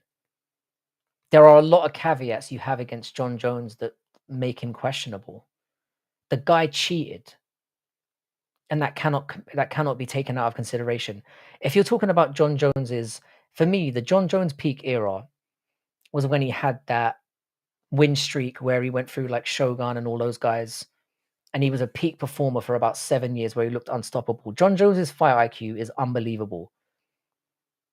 Unbelievable. But I think there's too many times he ducked out of fights, too many times he cheated. I'll be interested to hear what your view is on why he's not the GOAT, because again, it's a debate that I'm willing to have. And again, it is very much opinion based. But I respect anybody. I'm not going to sit, and I'll be honest, I don't like John Jones as a person. As a fighter, he's incredible. But I do dislike him. And maybe that does enter into my bias a little bit, but I think there's valid reasons I don't have him out of the conversation. I have him pushed down because of a few very, very questionable things that he's done throughout his career. Ernie, DJ is clearly on some GOAT shit. I 100% agree. Oh, Messi's the GOAT. Yeah. And Messi's the GOAT of football. It's not Ronaldo. DJ has multiple guys who are at his level. TJ, Marab, Cruz, and I disagree with all of that. TJ was a cheat. Marab is very one note. DJ can do everything. With the Dominic Cruz one, I'm kind of with you on that one. However, with Dominic Cruz, we never got to see his full potential, obviously, because of all the injuries that he had and the fact that he wasn't able to be as active as he could have been. Dominic Cruz's career is going to be looked back on, unfortunately, for reasons that were out of his control. And as for Cejudo, again, the tail end of his career has been awful. Whereas Mighty Mouse went over to one, went up a weight class, fucking plowed through everyone, lost to a guy who was bigger and fucking murderous there, and then came back and beat him the same way that he lost, and then won the rubber match. Like I said, turns up at fucking BJJ competitions, fucking killing dudes literally twice his size. I'm not shitting on TJ Dillashaw as a fighter as well, but he's come unstuck multiple times too. You can't compare them skill for skill, in my opinion. But again, if that's how you feel about it, I'm not going to shit on you for that. What the fuck? Of course it's Ronaldo. What do you mean? You are barred from entering Portugal. Yeah, Leandro, I'm sorry. For me, Ronaldo is a testament to what you can achieve with hard work and dedication. Ronaldo has talent, but it's the hard work that got him to the level that he's at. I think Messi is the most naturally gifted and talented footballer that's ever lived. Yes, I did ask for my money. I want my money, Giuliano. I will wait until November. And if you don't give me my fucking money, I'm going to send the boys around. TJ had to take drugs, 100%. By the way, if you are new here, I would very much appreciate if you could drop a like, because I always forget to ask. And if you could subscribe to the channel, that would be fucking awesome. We're actually having like a nice conversation about MMA here, and I'm trying my best to not ruin that. Working very hard to not ruin that. Because we usually talk about fucking tits and ass on here and God knows what else. How you doing, Dexter Morgan? Good to see you here. He eventually fought Chael, but he ducked him on short notice. I mean, he did fight him, but I mean, I'm not just the Chael thing isn't the only thing. He arguably lost to Thiago Santos, who was on one foot. He did lose to Dominic Reyes, and he ducks people that are not favorable matchups in his eyes. And he's cheated. He's taken roids throughout his career. I think that's undeniable at this point. How you doing, Mac Corny Ditz? Good to see you, bro. That's tough to say. Swervo, thank you for saying that. Because I actually give Sandhagen a prayer in that fight. I think he's going to do very well. Do I think he's going to win? Potentially not. But I think Sandhagen is one of the most skilled all-rounders in the UFC. So Jones partied before fighting your favorite fighters and still killed all of them. It's a valid point. But he probably balanced it out of all the PEDs he was taking. So we have that argument as well. Again, I don't want to come across as a guy who doesn't rate John Jones as a fighter, because obviously IQ wise, he's one of the best fighters ever. And the win streak that he went on will go down in history as one of the best ever. And he probably will be seen by most as the GOAT. But the ducking and the cheating for me is a massive problem. But Swervo, good shout on that. I think I can see that fight going 5 rounds and Sandhagen potentially getting 2 of them. I think Sandhagen could be the stylistic matchup we've been waiting for. So we'll see how it goes. And he's definitely deserving. Yeah, Macho, we're finally rolling. Sometimes it takes things a little while on Sunday to kick into gear. I'd love to see Ilya Opturio against Crawford. Nah, Crawford would fuck him up in a boxing fight. But in a real fight, different. John Jones fights washed fighters as well. Fighters who are washed are fighters who stop taking PEDs. They're usually 34 to 36. And this is a good argument as well, House 7, because let's be honest, more people are on PEDs than we possibly know about. You know, it wouldn't surprise me if most of the roster are on them in some way or form. And that really it's just about how good you are at hiding the fact. I beat you off a weekend of cocaine John Jones. Yeah, that's going to be his whole thing. Why did Thiago only have one leg? When he popped his ACL and MCL in the first round, he should have been easy to finish at that point. And John Jones, despite his incredible fight IQ, didn't manage to figure out. In fact, I think it was at the start of the second, but you know what I'm saying. He ducked Francis Ngannou, Tom Aspinall, and Chael Sonnen. And there are more. The receipts are going to come. Giuliano, fuck off. I'm not playing you at chess. I'm not stupid. Give me my money. I've never played chess as well. So fuck off. Stop trying to weasel your way out of paying me. Bear in mind, to be honest with you, Giuliano, yeah, I wouldn't have even brought this up, but you badgered me for like 6 months. And it's you're the moron who kept on, I think it was originally a £300 bet. And you were so confident. And bear in mind, I made this bet when John Jones was the champion and Tom was the interim champion. So you had the odds in your favor. And you kept raising the stakes and raising the stakes. And now here we are. So yeah, Ernie, he definitely ducked Francis Ngannou. There's no, read the entire comment about, Reyes won round 1. Jones clearly won 4 and 5. Reyes won rounds 1, 2, and 3. Clearly. I will say that people who think he lost to Andreas to Gustafsson are wrong, because I've watched that fight back multiple times and Jones clearly won that fight. He lost to Dominic Reyes. He was 3-0 down. To call it a robbery either way, I don't think it was. I'm not calling it a robbery. I've said this multiple times on my channel here. I don't think robbery. I think the word robbery is used too liberally. It was a very close fight. I would put it under the category of a bad decision, or I think bad decision is fair. I'm not calling it a robbery because the third round was relatively close, but I felt that Reyes got it done. But again, you shouldn't be going close with Dominic Reyes. You shouldn't be. That should be a fucking easy W for you. But yeah, like I said, Ernie, he ducked. Are you going to tell me he didn't duck Francis Ngannou? And you're going to tell me that he didn't duck Tom Aspinall? Because I get being a John Jones fan, and there's nothing wrong with that. But you have to call a spade a spade. And I don't think people are invalid for thinking the guy's a cunt for everything he's done outside the octagon and everything he's done in it. Ernie, I've never used the word robbery. I never said that Dominic Reyes was robbed. So Gio owes you money too. He owes me 500 clams, and he's gonna pay me. Like I said, I wouldn't let him off. If he comes to me and he says, "You know what, man? I'm broke. I can't afford it. Please let me go." I will. I'll be very surprised, but I'll let it go. It's the fact that he badgered me for so long. I was happy with the £300 bet, which he also railroaded me into doing. And then you raise it to 500, and then you're like, no, man, we'll wait until November. He's going to be back. He could be back. No. So again, Ernie, I'm gonna have to push back on that a little bit. I didn't see it as a robbery. I just saw it as a bad decision, in my opinion. And I think I'm not alone in that. I think a lot of people feel the same way. And we can't just say like it's John Jones haters.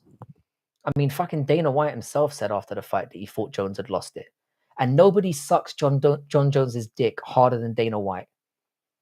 And he came out at the end of the fight and said, I thought Reyes won that fight 3-2. So, yeah. Judges tend to give a close fight to the champion, but it shouldn't be that way. It really shouldn't be that way. A win's a win. There should be no favor for the champion. A fight's a fight. But you're right, they do often do that. But it shouldn't be that way. Jones didn't duck Ngannou. Go double or I'm not going double or nothing. I'm not stupid. He should. There's no point in me going double or nothing, because if I can't get 500 out of him, how am I going to get $1,000 out of him?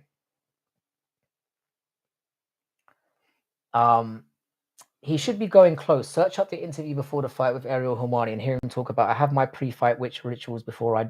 But Ernie, that's part of it though, isn't it?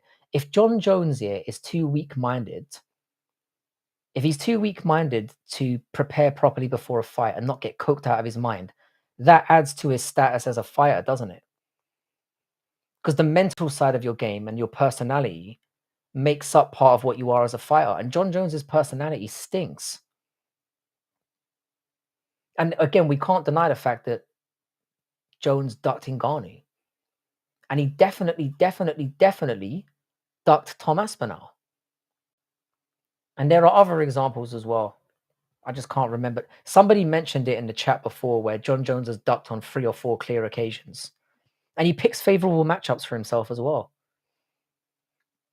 Do you think Strickland won against DDP in that first fight? I don't. I had DDP winning. I thought the kicks to the midsection were the ones that were doing a lot of damage. And even though Strickland was landing more punches in certain instances, those thudding kicks to the stomach were doing a lot more damage than Dricus was given credit for. Very close fight, but I had it 3-2 Dricus.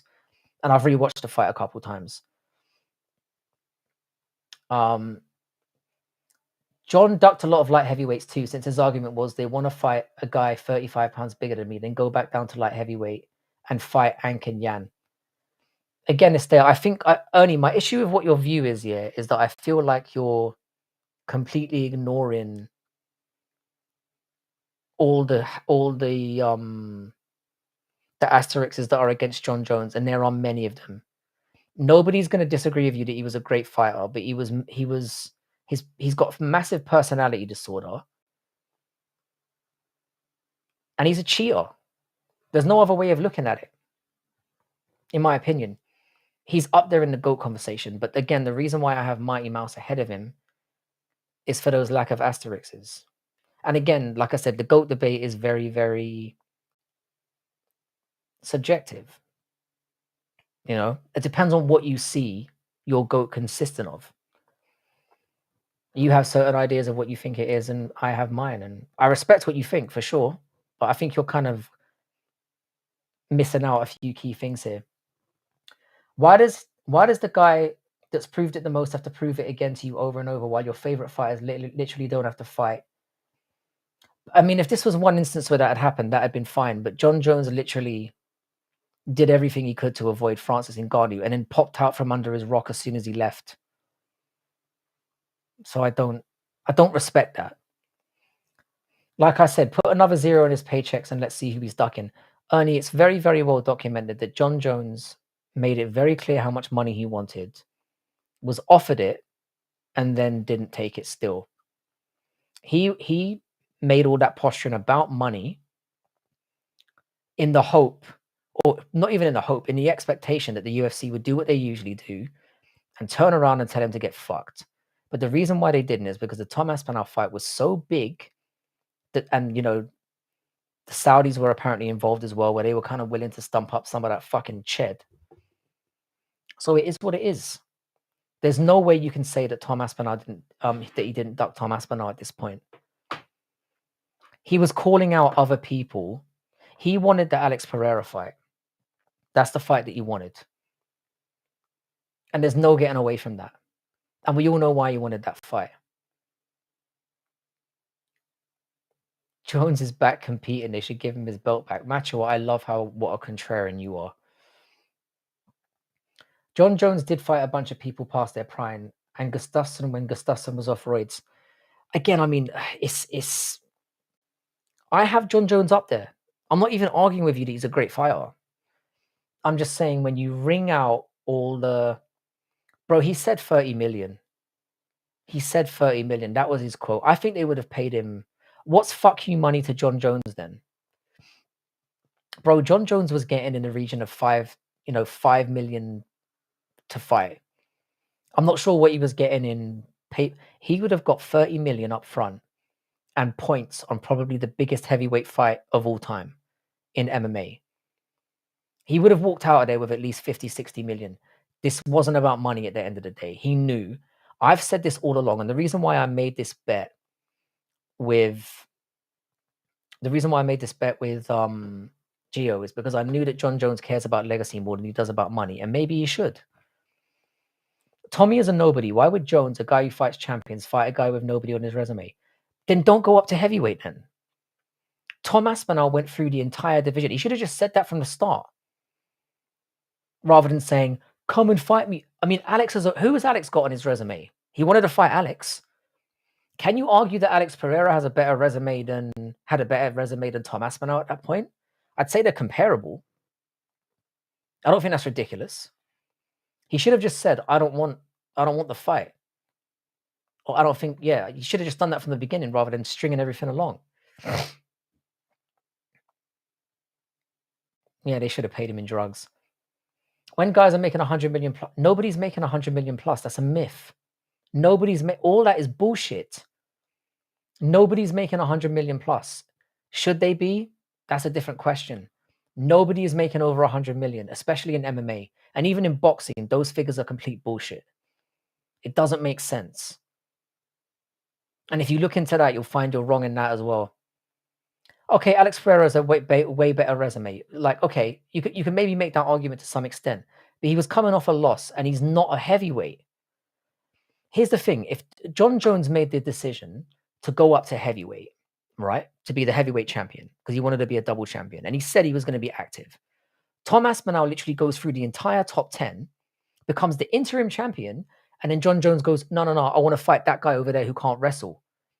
That's pussy shit. Even I'm not saying that Powhatan doesn't have a resume better than Tom Aspinall, but Tom Aspinall can only fight the people who are in front of him. And that is the top 10 who was in his division. I don't think it's that comparable. I don't think it's that crazy. I do think Powhatan has a better resume than Tom Aspinall. Of course he does, but it's not leagues in front of it. Powhatan's only been in the sport for 4 or 5 years. I might have gone a little bit too far with that one. I'm willing to concede that. But the point is, you go to heavyweight, you want to be the champion. And that's another thing that's scummy about his personality. It's like he just ultimately thinks about himself. If you're going to go to a division and take a belt, fight who's next. Don't be a cunt. Don't be a pussy. John Jones has said on multiple occasions, he basically has said he doesn't fight people who have a physical advantage over him. He doesn't. I'm not saying John Jones is dumb. He's pretty smart for doing that, but he's a pussy. Let me say it again. Jones's 2 heavyweight fights and both are better than anyone who Little Tommy has ever fought. He fought a fucking washed Stipe Miocic who had no business being in there. Don't include old man Stipe in there. That's egregious. That's egregious to say that. I would say that Tom Aspinall flatlining Pavlovich is a better win than the Stipe win. He went in there with 2 weeks' notice and flatlined somebody who had like 6 first-round KOs in a row. You can shit on Curtis Blades all you want. He's a good heavyweight. He's beaten good people at heavyweight.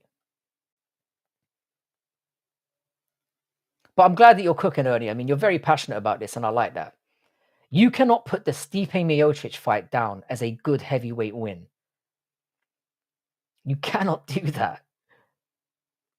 Stipe was 43 years old and hadn't fought in 3.5 years.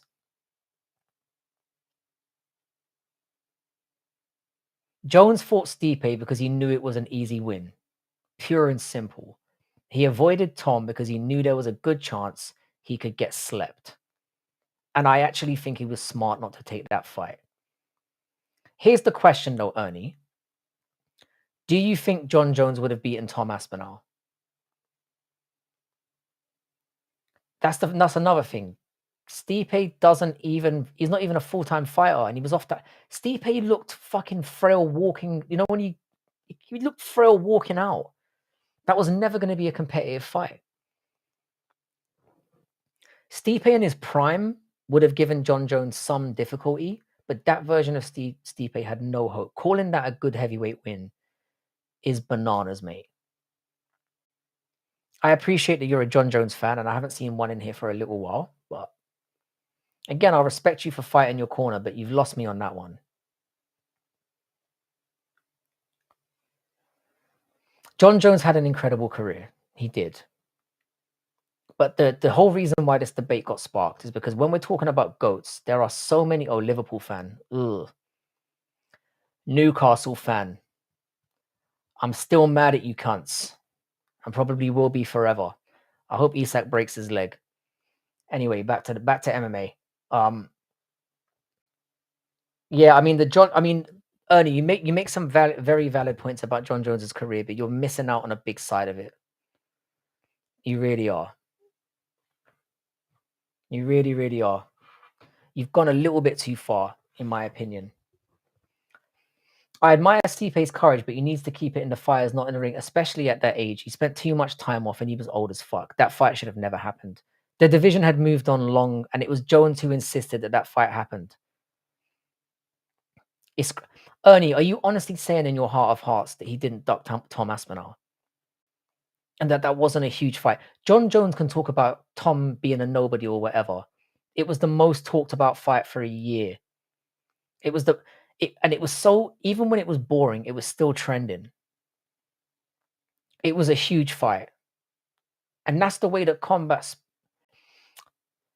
Jones fought Stipe because that's an actual champion. Jones could easily lose to a 5th-ranked guy, but why risk it? But that's the point, though, isn't it? He was being a bitch. Tom Aspinall went through everyone. He was the interim champion. This is not a discussion that you can. There's no leg to stand on in this regard. Everyone knew the Stipe fight was fucking ridiculous. And I'm with Swervo. I love Stipe as well. I think Stipe was a great champion back then, but he was way past it. And Jones knew that. This is what John Jones does. Bro, I've read all the fucking messages. The thing is, yeah, your account doesn't paint the whole picture. And you're basically raging now because I have a different opinion for GOAT than you do. I didn't even call John Jones a shit fighter. I said things that are factual. That he's a cheater, that he's ducked people, which is pretty factual, and that he's lost fights and he's got wins on his record that should have been losses. I don't think that, and also that he's selected fights that are more favorable for him. Some of those are more opinion-based and factual, but there's a lot of evidence to suggest that they are true. And he cheated. There's no other. So me saying, fuck John Jones, he shouldn't be considered the greatest of all time based on everything that he's done. I think that's a fair thing to say. Do I value him as a talent? 100%. Did he have a great career? 100%. He did. But he did so many fucked up things that brought disrepute to the sport. And there are so many times he got away with things. So yeah, fuck him. I don't think we should be walking around calling that guy the best to ever do it when there's such a dark cloud over his entire career. My throat is hurting now. I've stayed on way too long. And again, I'm going to say to you, him doing drugs and all that shit before his fight, that's on him. You can't use that as an excuse. It shows what a weak-minded little prick you are. And maybe if he hadn't done that, he could have had an even better career. But he's too mentally weak to make the right decisions. I love how everyone said BSD got fraud checked when he got KO'd against DP, and now people are praising him. It's the way things go, though, man. It's recency bias. You're only as good as your last win. But again, as impressive as that win was from BSD, I think, like I said this at the beginning of the stream, I think it's more of a testament to how dumb Ruffy is and how underprepared he was. He expected to go in there and just beat him up. And you can't do that in MMA.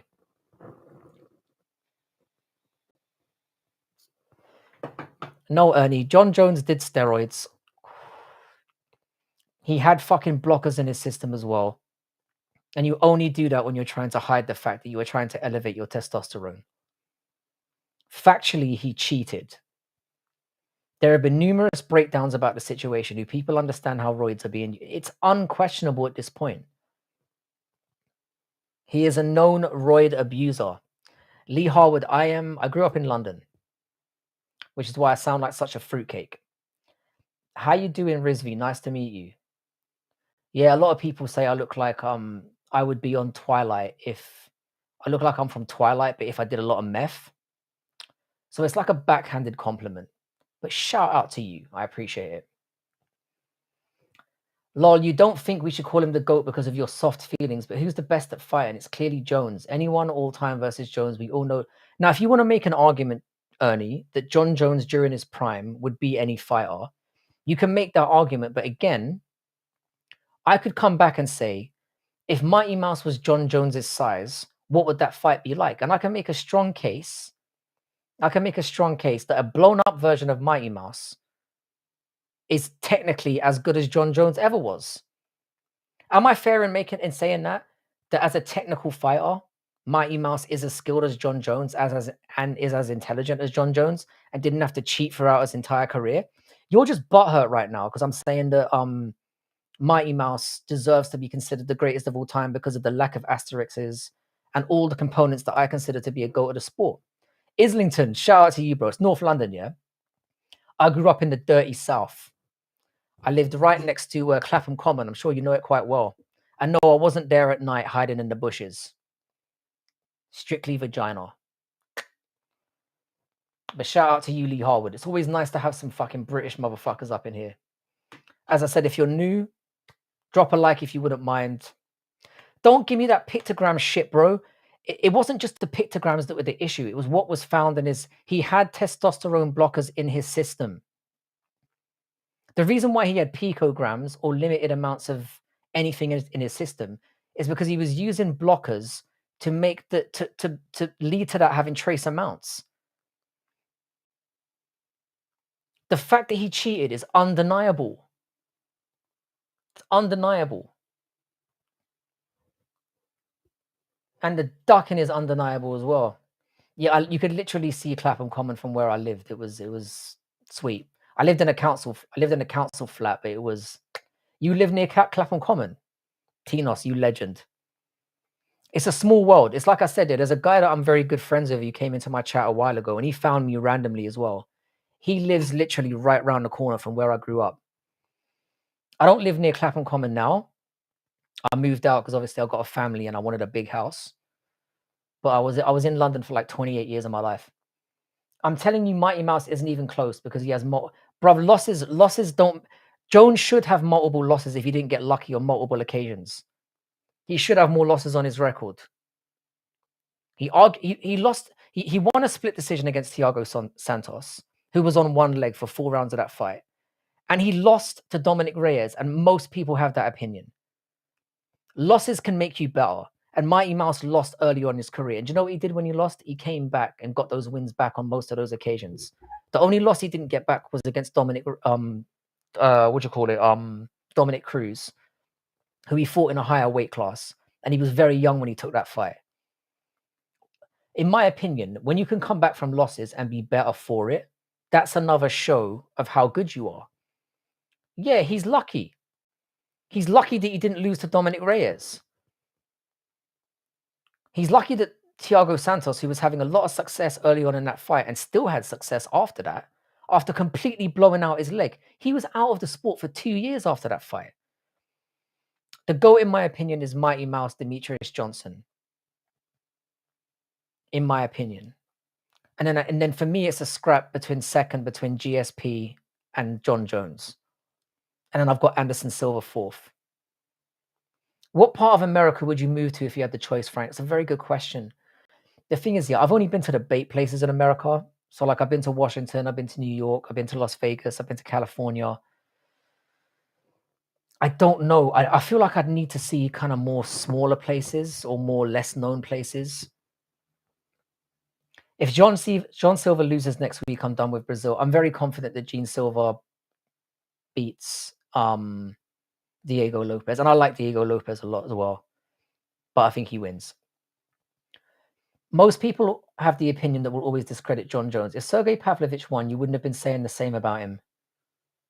He didn't, though. Now you're just rewriting history. What about Khabib Islam?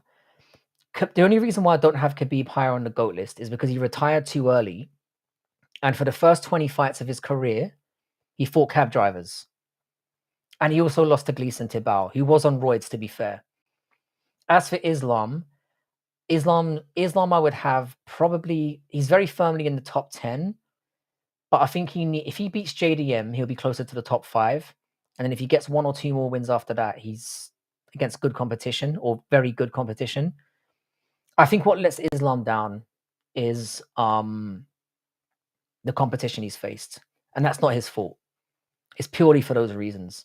That's why I don't have Khabib and Islam in the top 5. This is going to be controversial to you, but I have Volkanovski higher than Islam because of the competition.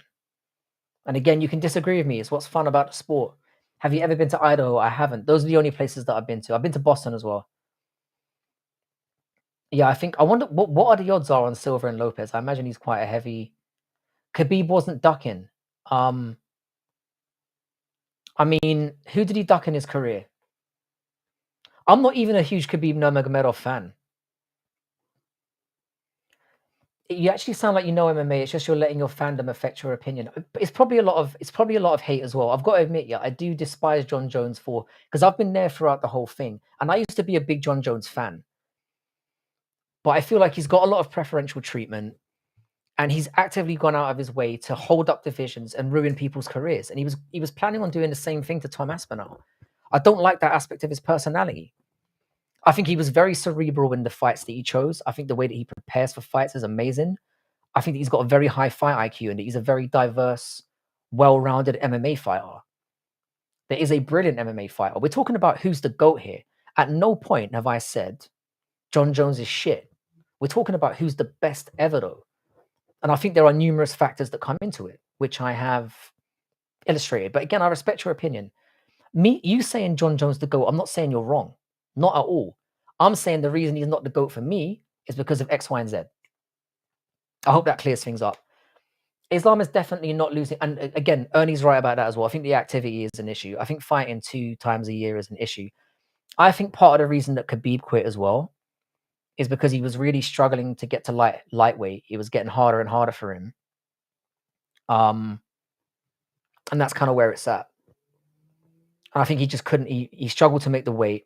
Obviously, his father passing away was a very big part of that. But yeah, I'll be fair, Swervo. I don't think Ernie. I think Ernie's very passionate on one side, and when you get people who are firmly behind John Jones, I get why they are. I get it, but I think there's equally valid reasons to think the guy, didn't conduct his career in the best way possible.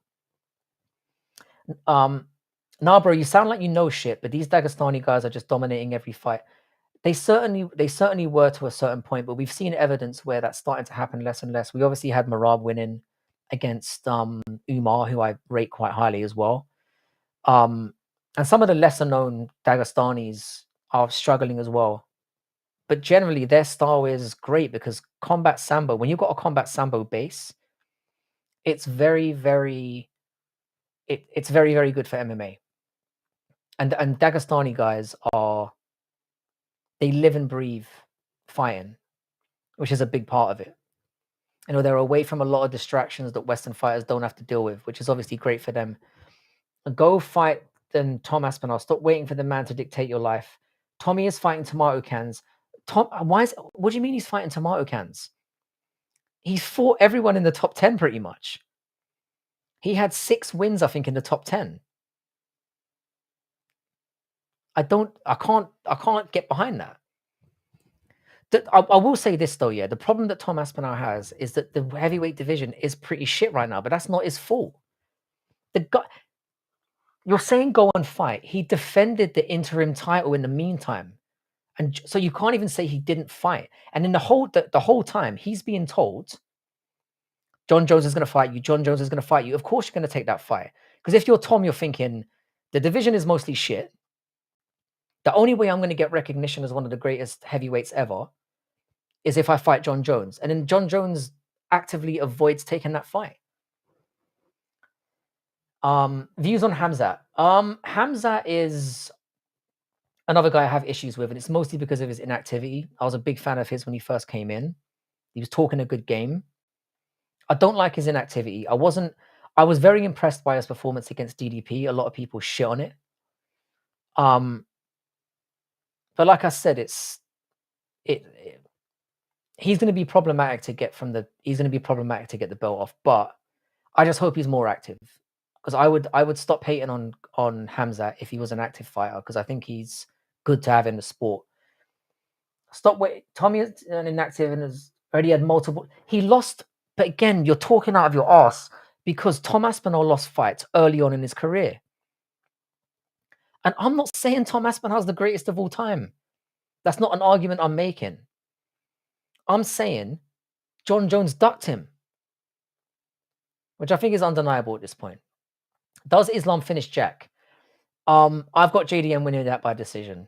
We kind of talked about it a little bit at the beginning of the stream, but I'll reiterate it for you, obviously, because you're a late arriver.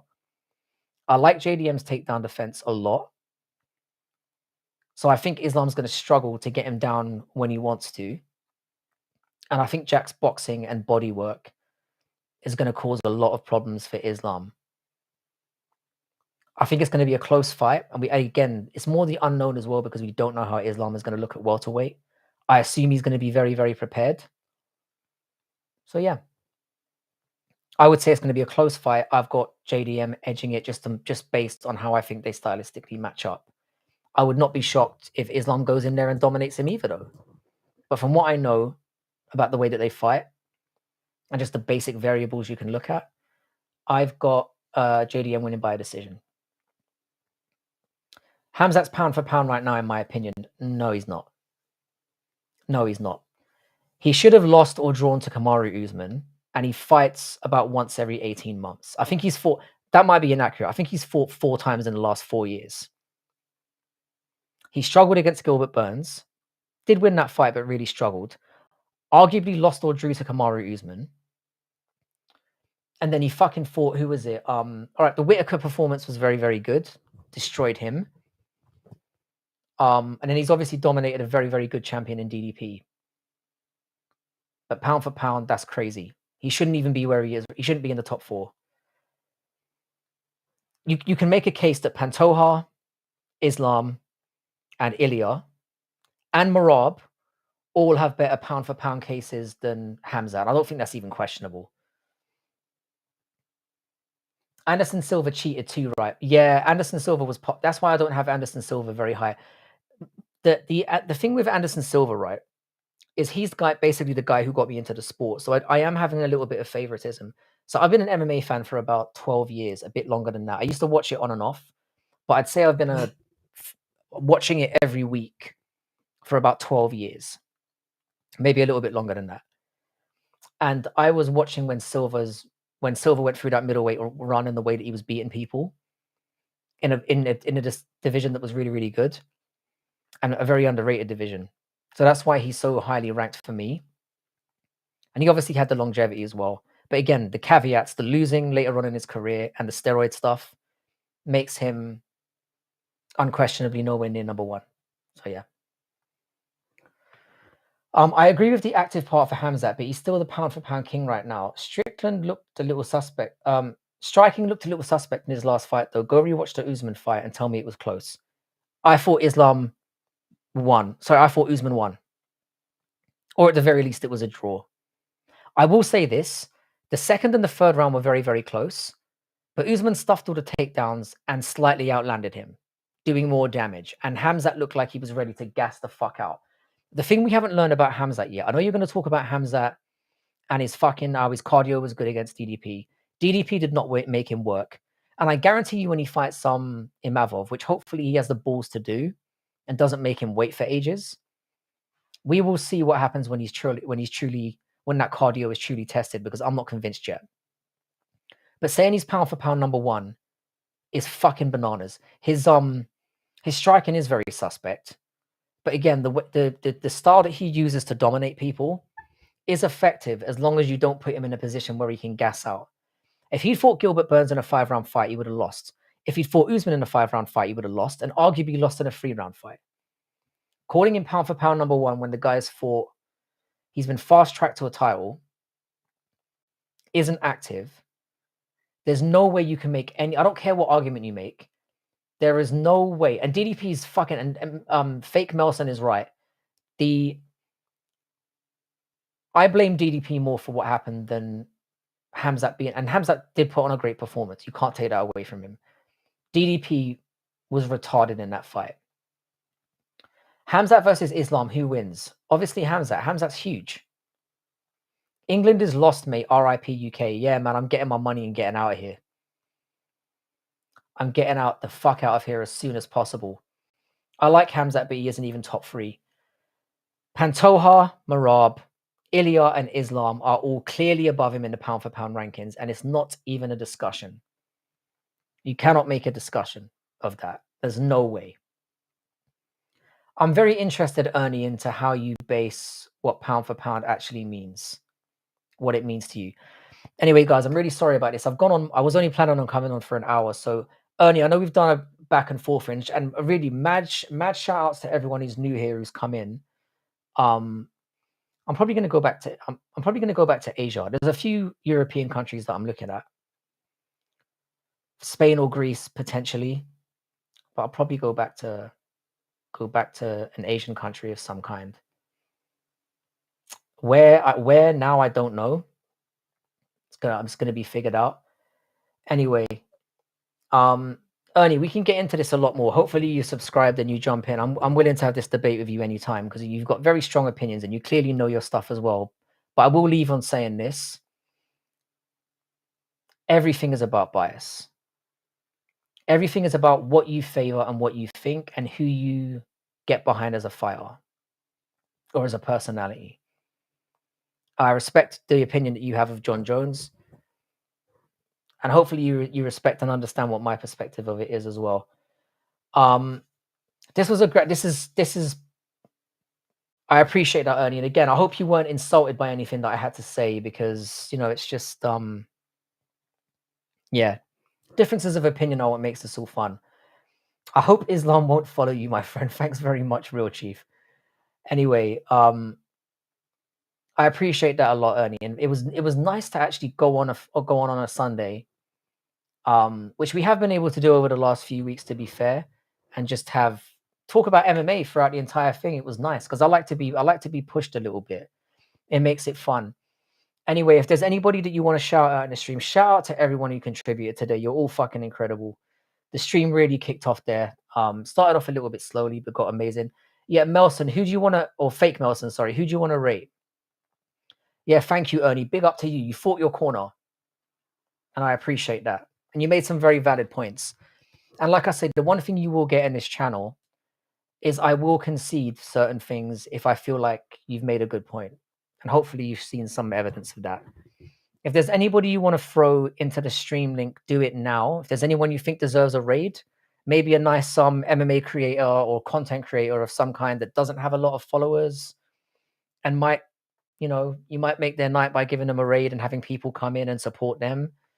So if there's anybody that you think would be... Let me see if there's anyone online right now. Because if nobody's going to throw up somebody, I'll see if there's anybody who's live.